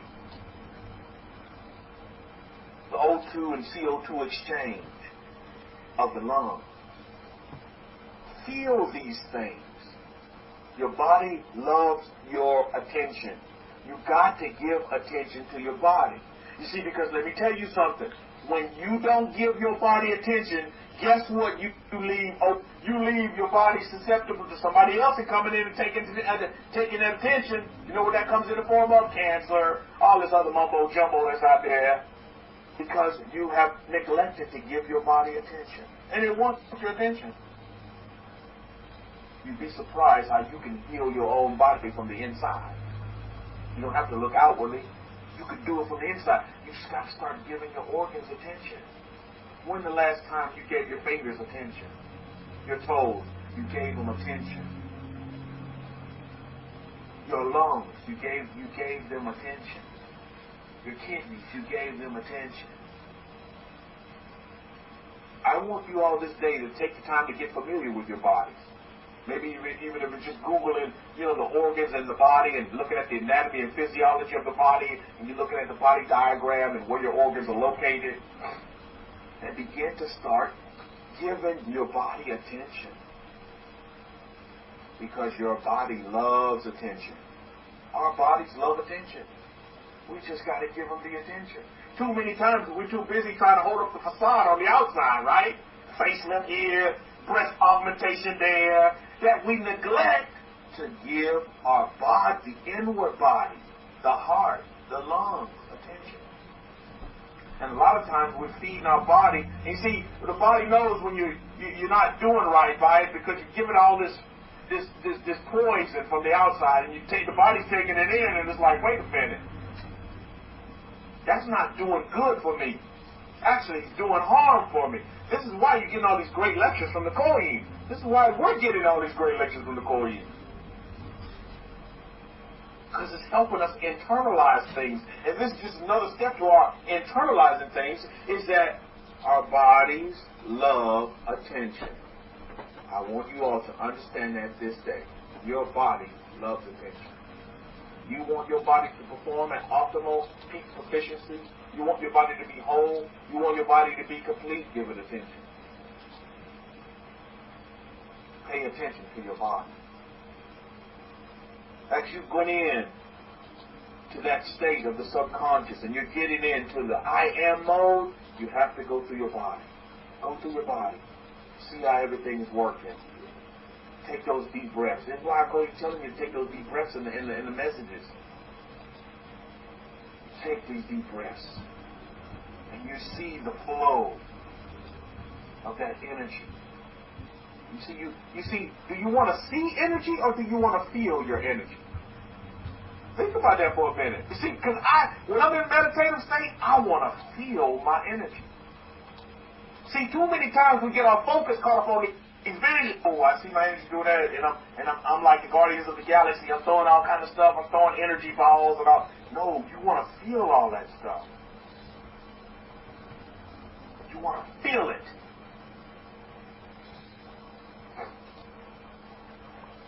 See, this is feel versus see. And both of them have their roles to play. But I tell you, when you go deeper, you want to feel that inner man within you, that inner woman. You want to be able to feel it. You sense it. You feel that it's there. You see?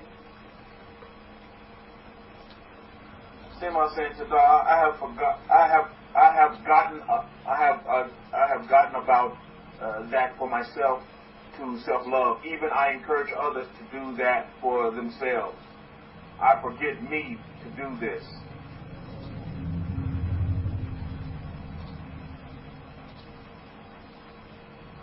You want to increase your ability to amplify as receivers and as transmitters of energy.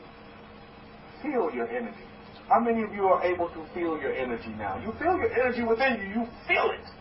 It's not just a vision where you just see it. Oh yeah, I see this force field and I imagine it this way. No, you actually feel your energy. Your energy. You're human beings. I don't care. This has nothing to do with religion. This is real. You are energy. You're made up of atoms. Science will tell you this as well. This is real.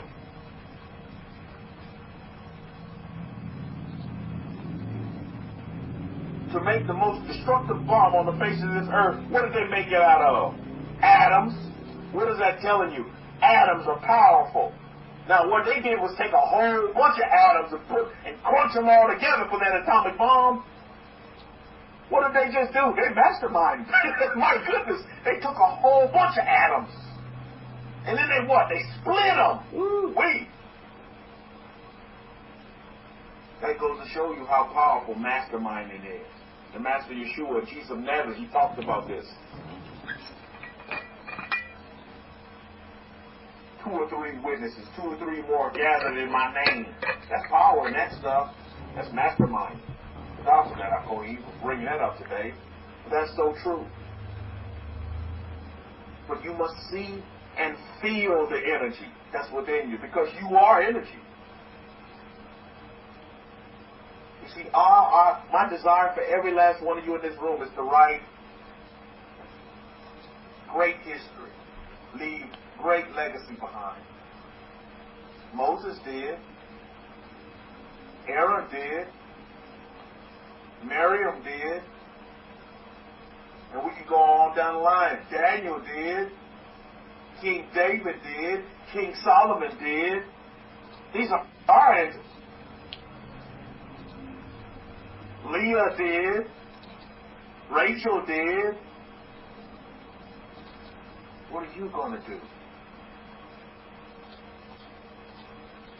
Member from the awesome tribes of Israel.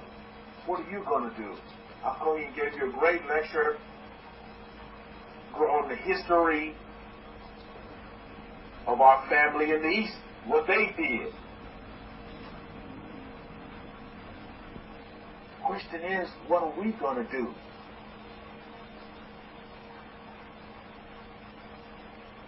History is very important, and right now you are writing it. History is birthed through decision. What decision are you going to make this day? You know, President Trump is going to go down in history for this decision that he made not to bomb Iran. That's going to go down. Our children are going to be reading about this. Not Sean, my son. He'll be reading about this decision when he gets in high school. Maybe even in junior high, he'll be reading about this stuff. Wow. President Trump averted war, averted, any strikes on Iran at this time in history, 2019. So how was that history made? By a decision that President Trump made. Do you see the example? Eddie's with his job hunt, his success, his infinite abundance on seeking employment that's going to be beneficial to him and his family and his children's children's children. He's making a decision. And Eddie's is definitely following the proper, the proper method. Is go to the Kohen, seek advice on how to make his decision, amplify and ensure the high probability of his decisions being successful. You see? Great stuff, Eddie. Wise man. Making a great choice. So Eddie decided, I probably need to mastermind with the Kohen. Do you see it? I probably need to mastermind with the Kohen so that I can make sure that the decision that I do make, let me collect all my data. Let me get all my data here and put it before me. First, I need to get within myself and ask myself, what do I like? What do I desire? What do I love? What do I love doing? And go out and pursue it. Get with the Kohen. Mastermind with the son of Aaron. put it all together, and then Eddie's can make a high probable decision that's going to help write his history in a positive sense, positive energy, positive vibration, and leave an excellent legacy on the face of this earth. A legacy of giving back, a legacy of service, a legacy of allowing his light to shine in his role, in his realm, in his influence of how he wants to do that. Because every one of our cases may be different. Some things may be similar, but at the end of the day, we may go about it in a different way. In the nations, in the diaspora, as we're dispersed and scattered to the four corners of this earth. Not to do bad, but to do good. To be upright in these nations. And to stand for what? For peace, for love, for long-suffering, for compassion, for happiness, for Hashem. That's what it's all about at the end of the day. Put all that religious mumbo-jumbo to the side for 1 minute and see yourself as a human being. That's default setting for all humanity. It said we want peace, we want love, we want happiness. Now, how you go about doing that? You see, some people, they don't have peace right now because of the job that they're on. It's not a peaceful job. And they realize that. They come home not happy. So, yeah, some things need to change. See, these are physical manifestations of spiritual principles. Your I am is not happy. So, thus, you're doing this stuff, and so you're not happy. The outer man is not happy. Oh, I'm going to this 9 to 5, and it's just a 9 to 5. And I keep going to this 9 to 5, and it's a 9 to 5, and it's a 9 to 5. It's a job. But at the end of the day, you're not happy. You don't come home fulfilled. You don't come home full of love and joy and peace. Then, yes, some things need to change. Now, if you're already there, you're happy with your job, you see your job as not a job, but you see your job as something where you can give back, and you're giving back every day, and you're providing a service, and you're helping, and you're making this world a better place by making your city a better place, by making your neighborhood a better place, by making your family a better place. That's what it's about at the end of the day. Now you start to meet your mark. Don't let them scare you with these spirit tactics of, oh, you're a sinner, you're going to hell, that mumbo jump in. Stop all that. Come on. You're much more mature than that, and you're much more smarter than that. They're pushing you. Religion pushes an agenda. You see? And that's to leave you captivated and captive. But the Torah of Moses will free you. It's liberating. It's freedom. It's unlimited. Baruch Hashem. Thank you to the universe. Thank you to the God of Israel. I have never been this free in the whole of my life. My 49 years on this earth, I have never been this free in my life. Totally free within myself. Not outward freedom. No, I'm talking about within myself. You know, I was listening to President Trump and what he said. He's like, hey, yeah, I got this information from the generals, and then I thought for a minute. My goodness, thank God for thinking. I mean, good thought. At the end of the day, yeah, conspiracy theory here, there, everywhere, but at the end of the day, President Trump went back to the laws of Moses, because what stands at the end of the day? Torah talks about what?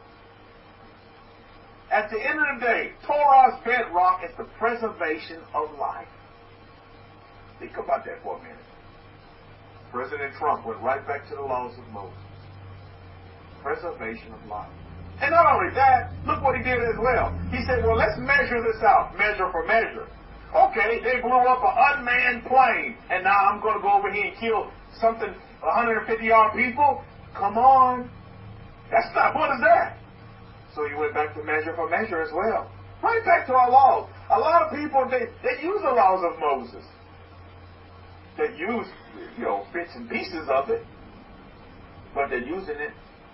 And, just like these religions, I don't knock none of these religions. Religion is just not for me. Religion left me constricted. That's just not for me.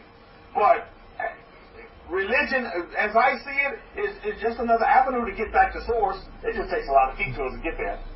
But it's avenues to get back to source. So whatever religion is, I'm not knocking your religion this day. If you're happy in that religion, guess what? I'm super happy, super excited for you, and I wish you all the best. And I desire for you to have the best in life. If you find it in your religion, so be it. But my freedom has come under the umbrella of the Torah, the laws of Moses, the first 5 books. That's where I found liberation. That's where I found my independence. As America gets ready to celebrate Independence Day, I found my independence. I found my 4th of July in the laws of Moses. The book of Jim. And it's not just for one day, by the way. 365 days out of the year. It's infinite. Book of Shem. So while we're on the face of this earth, Mishpahah, understand that you are writing history. We can learn from our history as well. I tell you what, when I was listening to the son of Er's lecture about the history of the Jews, the history of the Hebrews, and they're in the diaspora, doing great things for countries, and I tell you what, it was so encouraging to me. I tell you what, my back kind of got a little straighter, chest kind of sticked out a little bit. I mean, you know what I'm talking about. That's the feeling that I had. You see, you're not supposed to be numb to your feelings. You're not supposed to be numb to your feelings, you see, because if you are, then you'll never connect to the I am, to the God-man, God-woman within you. Because you'll say, Rabbi, I can't feel it, because you numb yourself to feelings. But I tell you what, chest kind of stuck out a little bit, you know. I tell you what, I was super humble and super happy to hear the history of my people, the family of Jacob. That's been hidden. I mean, you guys have just heard some history. I guarantee that they're not teaching this in Texas schools. And I include the universities in there as well.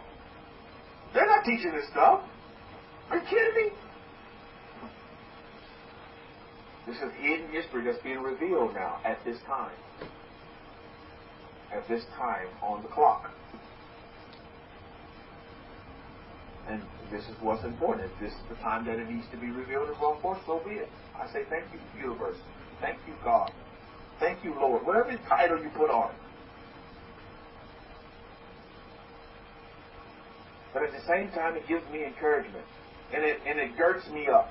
Because I know Kefa's writing history. Adelia's writing history. Abrahu's writing history. Atara's writing history. Yemesia's writing history. Eddie's is writing history. Chadasha's writing history.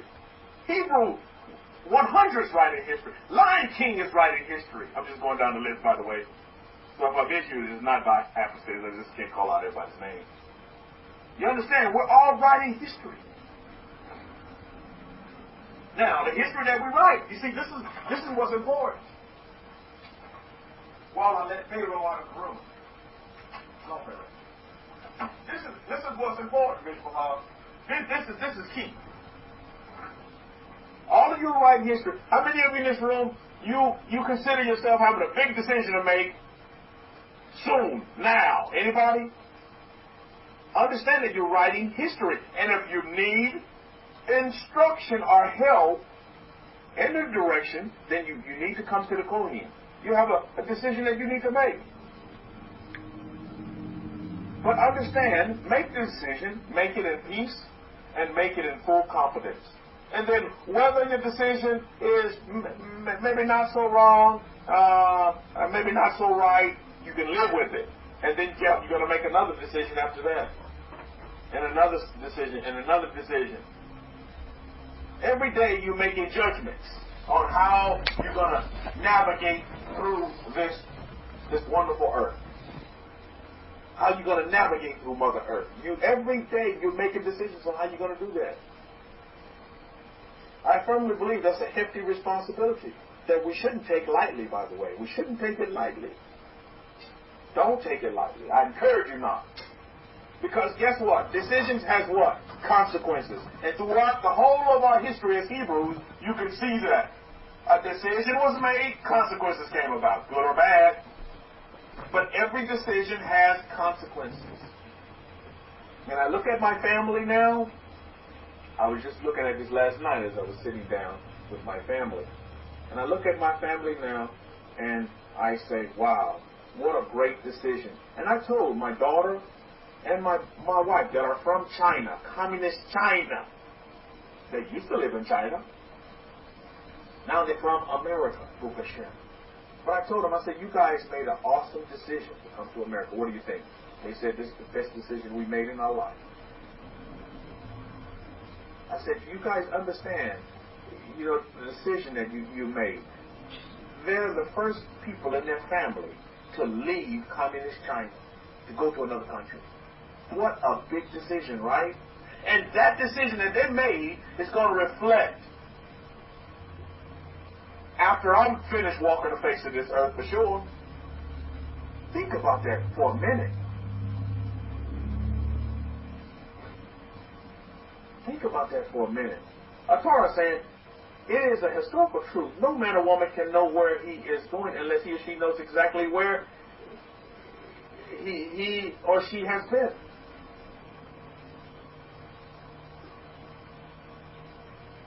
Some of you look at your history as you go through your family tree. You say, well, Rabbi, my history wasn't so good. So what? Learn from that. And now you can change. You can right the ship, right? Now you can right the ship. History, when we look at ancient history, what are we to do with it? We're to learn from it. We can use history to help us make what? Better decisions, right? How many of you make a decision and you don't go back to our history? You don't go back to the Torah, the laws of Moses, to help you make a decision. None of you don't do that, I hope not. That's your bedrock. You have to go back to the laws of Moses, okay? The laws of Moses say. And then go do what Jesus did. You see? Make great decisions. Our Queen is right. We're equipped with so many great tools this day to help us make better decisions, to help us write great history for our families. Because all of you are doing that. And I tell you what, all of you have truly changed the cycle of history within your own families. And all of you know that as well. Because you have come back and you have embraced the laws of Moses. Think about that. You've totally shifted the history of your families going forward. Wow. Think about that for a minute. Think about that for a minute. I know I have with my son that's going to be born here in a couple of months. My goodness. Totally shifted. He thinks I was born thinking I was an African American. He'll be born knowing that he's a Hebrew and his name is Nachshon. Wow. Can you see the shift? I totally shifted history, man. I made that decision. Wow. Isn't that heavy stuff? That's heavy. I'm bringing my generations to come right back to the laws of Moses. Right in our history. That's historical. That's amazing. That's humbling. That's super joyous for me. And that makes me super happy.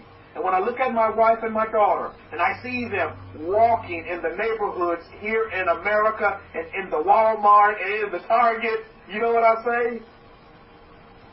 I thank you that I'm so happy and humbled that I was able to be a part, a facilitator in getting them to America. And now they taste freedom. Now they know independence. Now they know joy. Now they know happiness.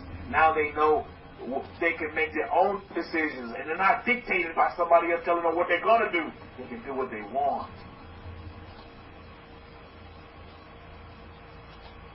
That has required, it's almost been a year since they've been here, and that has required some detachment.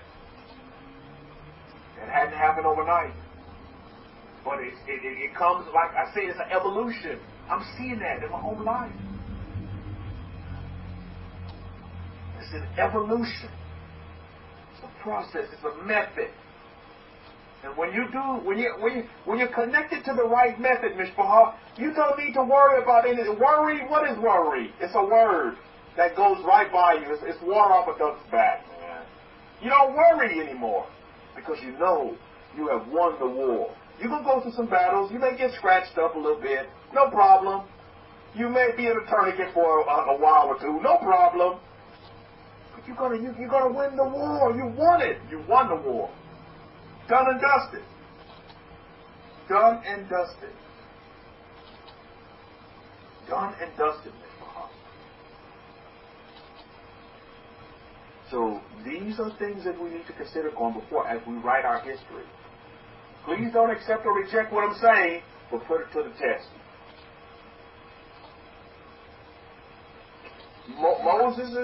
Moses' Torah is all about the preservation of life, to preserve life. Maybe one day in history we'll know the true story behind President Trump's decision not to do that, but I was super happy for him. And I want you to know something. Sometimes when you go against the grain, you're not going to be popular. And people are going to talk about you whether you do make a decision or you don't make the decision, because somebody in the world not going to like it. But you're not here as the awesome tribes of Israel to please people. You're here to please yourself, thus pleasing the universes. You're here to be happy, thus making everybody else happy. You're here to bring joy in your life, thus making everybody else around you joyous. You're here to be whole and complete, so you can make everybody else around you whole and complete. But what good is it for you to put all the emphasis on others and you reject and neglect yourself?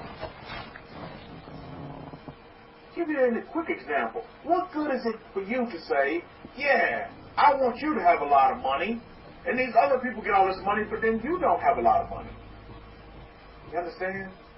Yes, I want you to have perfect health, but yet you want everybody else around you to have perfect health, but you don't have perfect health.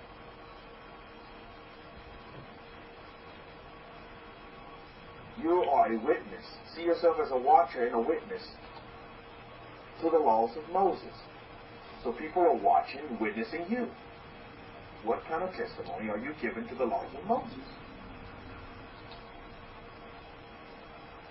It'll take you writing, it'll make you take seriously writing of your history.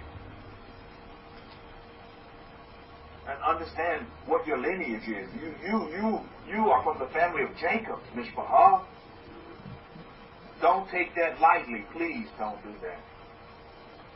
Don't sell yourself short here on this earth. You too can do great, wondrous, miraculous things. The Master Yeshua said it. Greater than these things that you'll be able to do them. You can do them. You can. It's within your DNA to be able to do so. You just have to make the decision, the right decision. You're going to make decisions regardless. Before this lecture came about, you was making decisions. Some of you say, yeah, Rabbi, they was bad ones. You're going to continue to make decisions. But you just need to make the right ones now. You need to make decisions that are going to come out. You need to make them to where the probability of them coming out favorable for you need to be very, very high. So this is why the information gathering is very important. And you need to take in all the instructions that you need, mix that in a big old gumbo with what you desire, your desires and wants, or what makes you happy, gives you joy, and gives you all those default settings. Throw that in the gumbo pot, stir it up really good.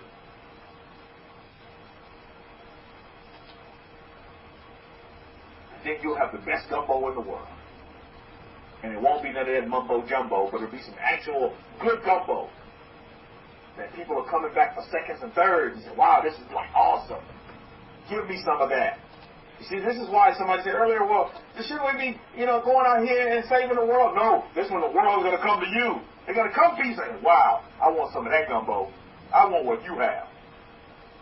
And it could be that nice car. They see you driving your Mercedes. Oh, I want a Mercedes. I want what you have.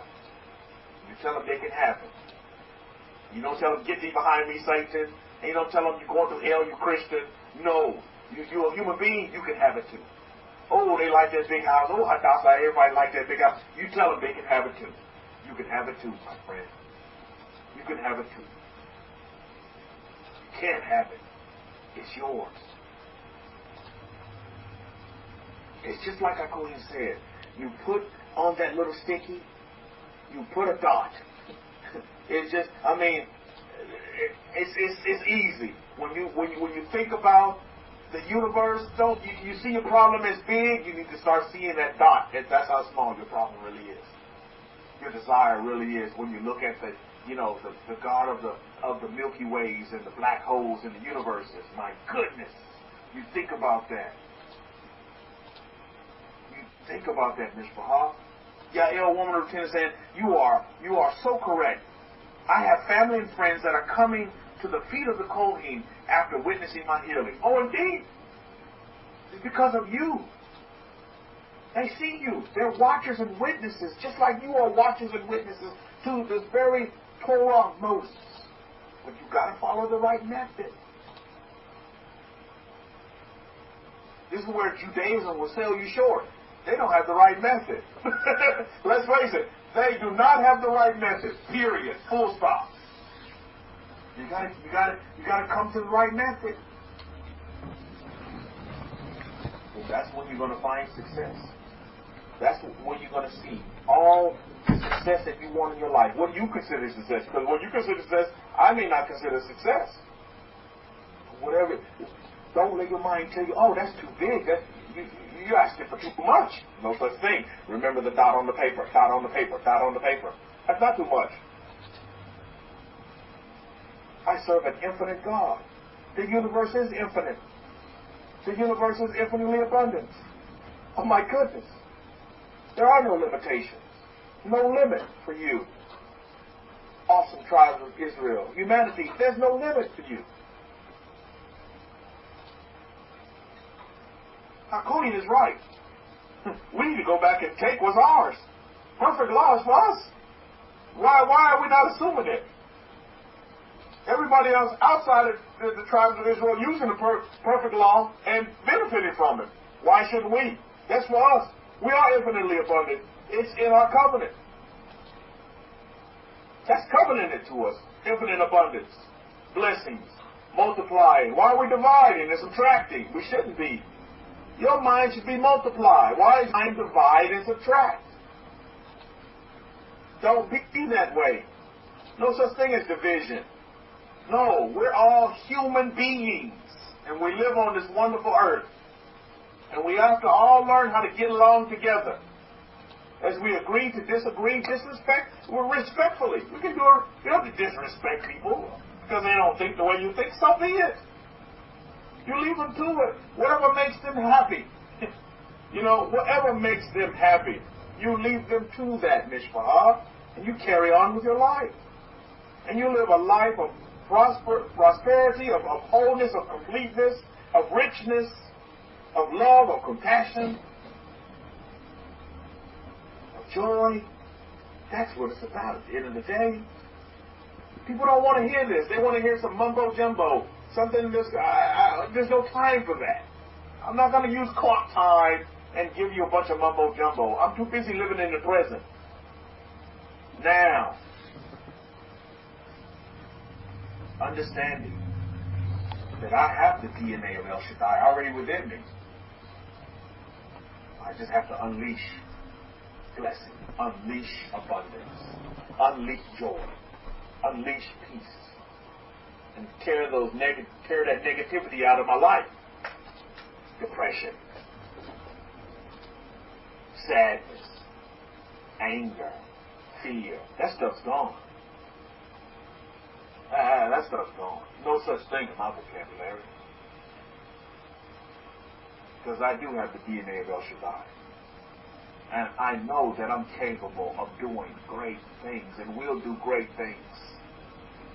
And will leave a legacy of a great history when I'm no longer walking the face of this earth.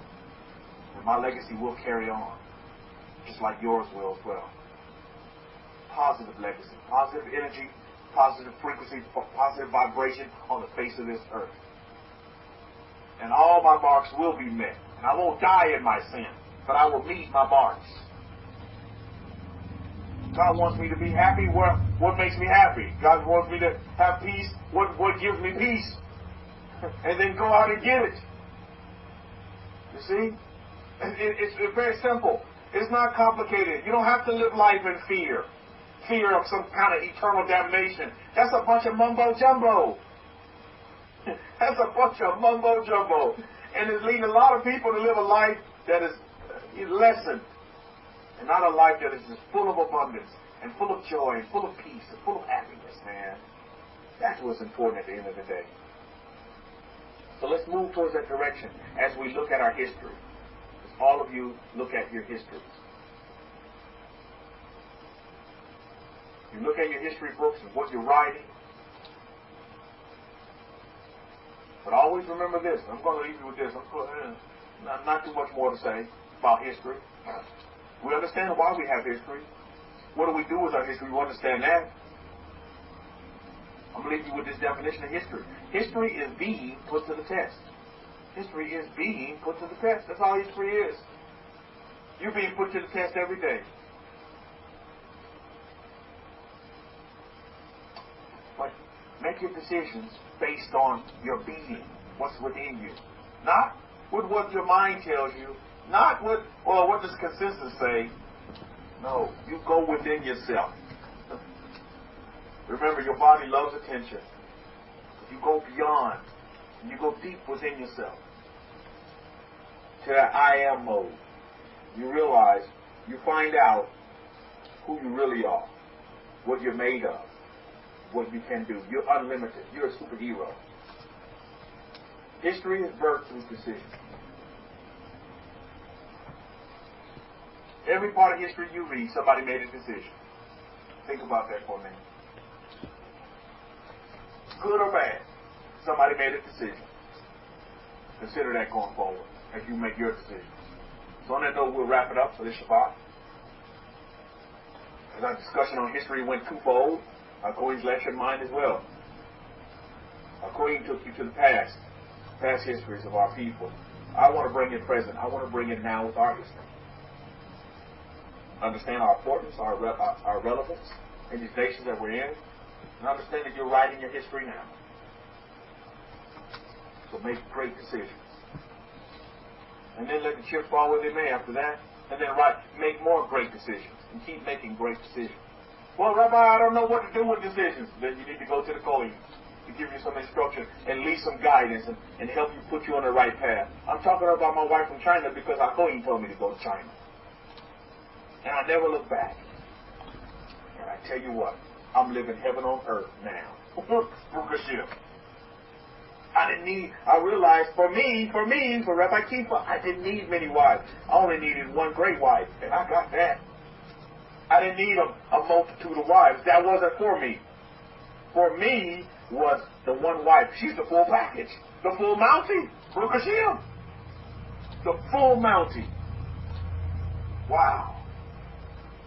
And I thank the Kohen, and I'm so happy and humbled to know him.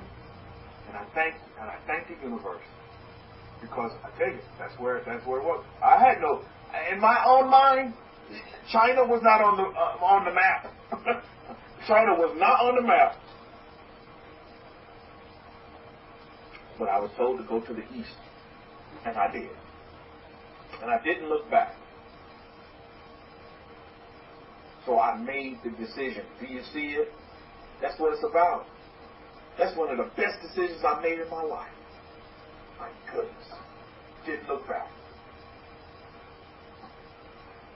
Now, you can say, well, Rabbi, you were one day time. Well, there were the times because it took 2 years for all this to come about. Actually, it took more than that. Probably took about 4 years. Because I made decisions that didn't work out. So I didn't give up. I went back again. I think I still had my eyes on the east because that's where I was told to look. So sometimes things are not going to work out the way you think they should. And it's for your betterment. Don't see it like, oh, I failed. No, that was actually a success. Because I had to get rid of the bad to appreciate the good. You see? Because, yeah. So that's what I want you to understand this day. There's no such thing as failure. That's just success. You see, because out of those seeds of what you perceive as failure is actually the seeds of abundance. A blessing. But you got to keep watering. And don't go to the same well. Maybe it's time for you to dig a new well. Because maybe that well is dry, you see. So consider these things going forward, because I know all of you are making decisions. All of you are. Some of you have small decisions you're making. Some of you making big decisions. You know, sometimes the big decisions, the small decisions turn into a big decision. But go into your decision-making processes with confidence and write your history, positive history that you're going to leave on the face of this earth. You do yourself a great service, and that of your children, children, and leave a legacy that'll go on after you. Just like Moses left, just like all of our great patriarchs, they left it. We still read about them today. You all are capable of doing that very same thing as well. Leaving a positive mark that people will read of later and utilize to make great decisions for themselves in their time on the clock. So they know we'll wrap it up. I wish you all a marvelous Shabbat and a great 6 days of labor ahead. For you, those of you whose Shabbat is over, that you continue to move on and remember to detach. That's one of the greatest things I learned this week from the son of Aaron. We've got to take some detachment time. So detach, you know, let the seeds grow, get rooted, and then keep it moving. And then it's a cycle. Starting to understand this cycle. Do you see how we're connected with agriculture in such a way? We're connected with Mother Earth in such a way. It's beautiful, isn't it? It's so beautiful to see the connection. And it's just all connected under the umbrella of what? The perfect law. You see.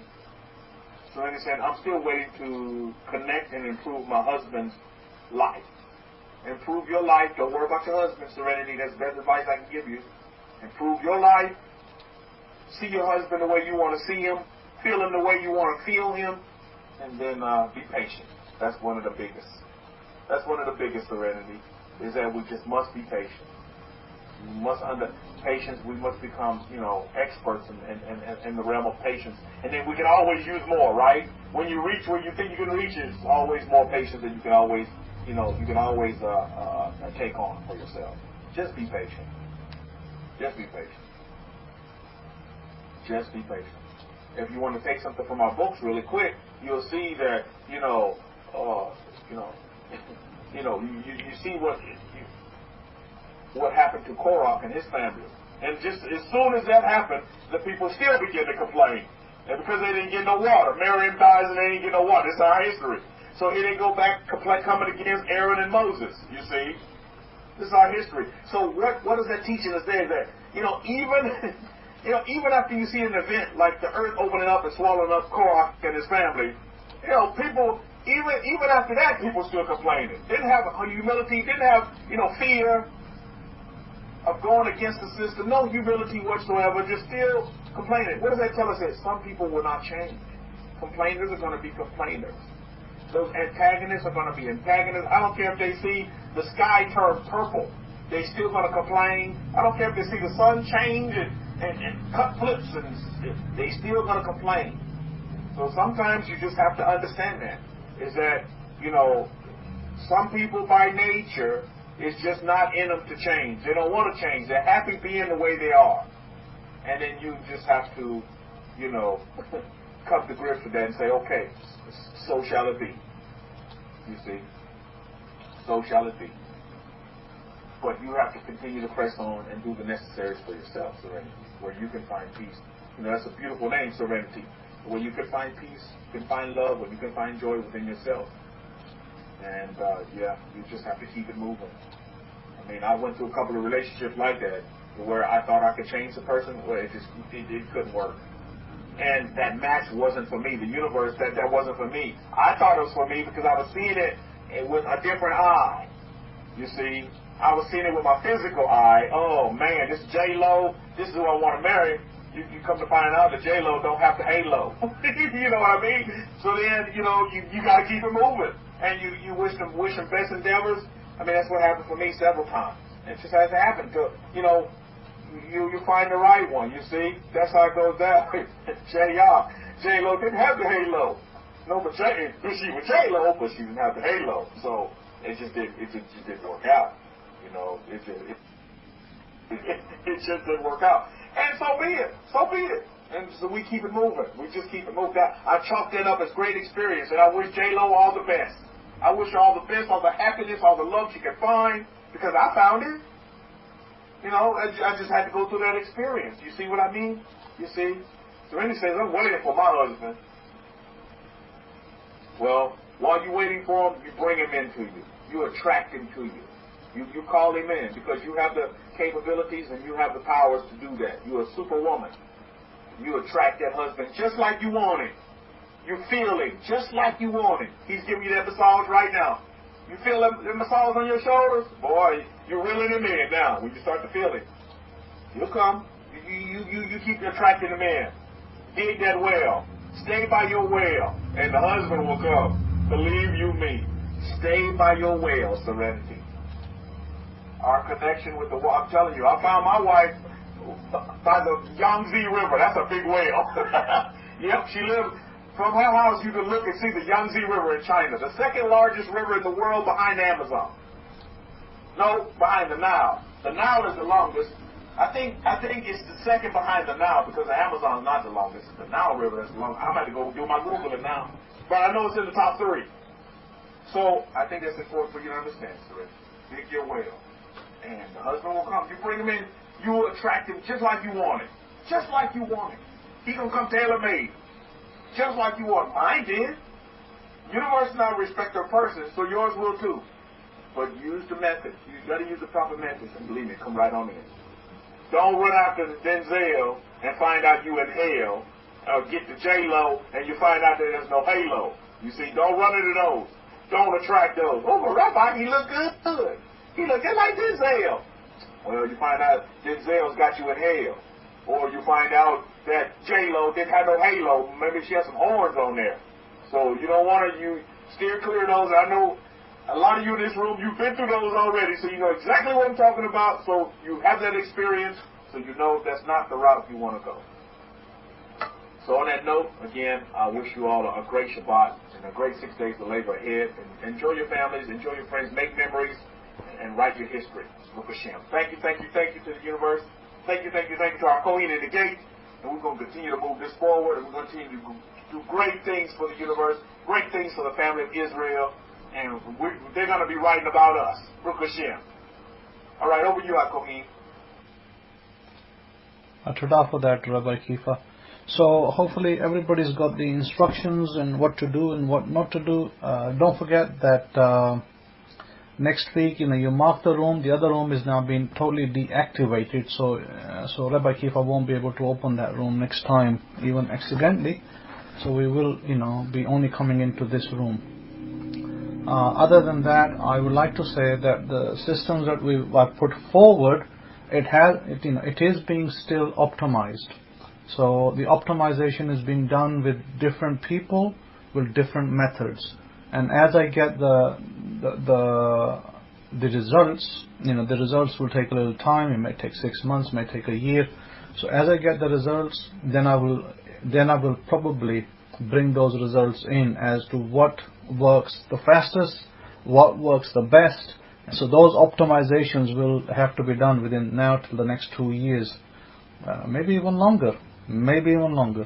So because with each person there's always blocks, there's always resistances, and there's always problems, areas that I have to work privately with them to address their problems, because we didn't talk about problem areas, and some people do have problem areas, negativities of the past, resistances. How do we overcome? So one of the things I gave you today about the dot is a method to get rid of your resistance that you have.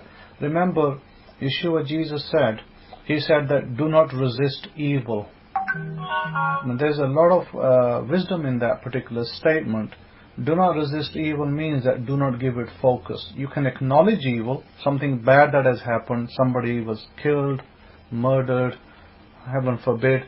You can acknowledge that. Yes, something bad happened. But do not resist it, meaning don't continue to talk about it, don't continue to dwell on it, because that's only going to bring you into a state of negativity.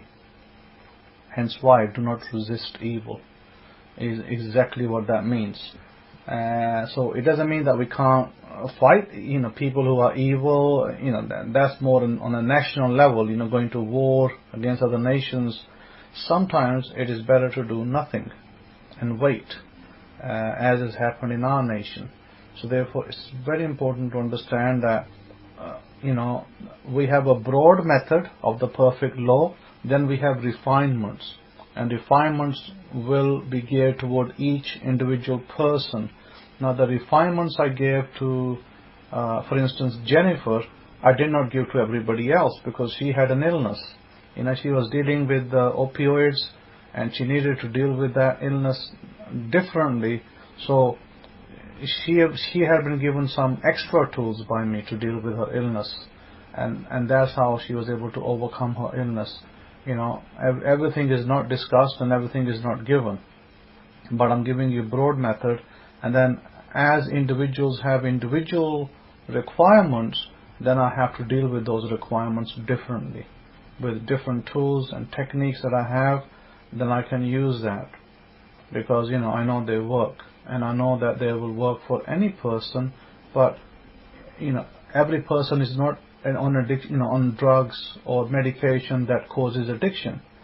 So this is why I don't like to just broadly give out everything to everybody. It has to be tailored to individuals. So hence why, if you have a particular situation, you'll have to write to me, and then we'll have to deal with that particular situation. If it's a resistance, if it's a block, if it's a negativity, we have to deal with that separately. Other than that, I think that there is absolutely no doubt and no reason to believe that you cannot attain success. All of you can attain success. The world is your oyster. Only go get it. So with that, have a great Sabbath, a great new week ahead on the other side of the pond. Shabbat Shalom to all of you this side of the pond, and Shalom Shalom to the rest of you across the pond. Have a great week ahead. With love to the awesome tribes of Israel, wherever you are. Todah for listening.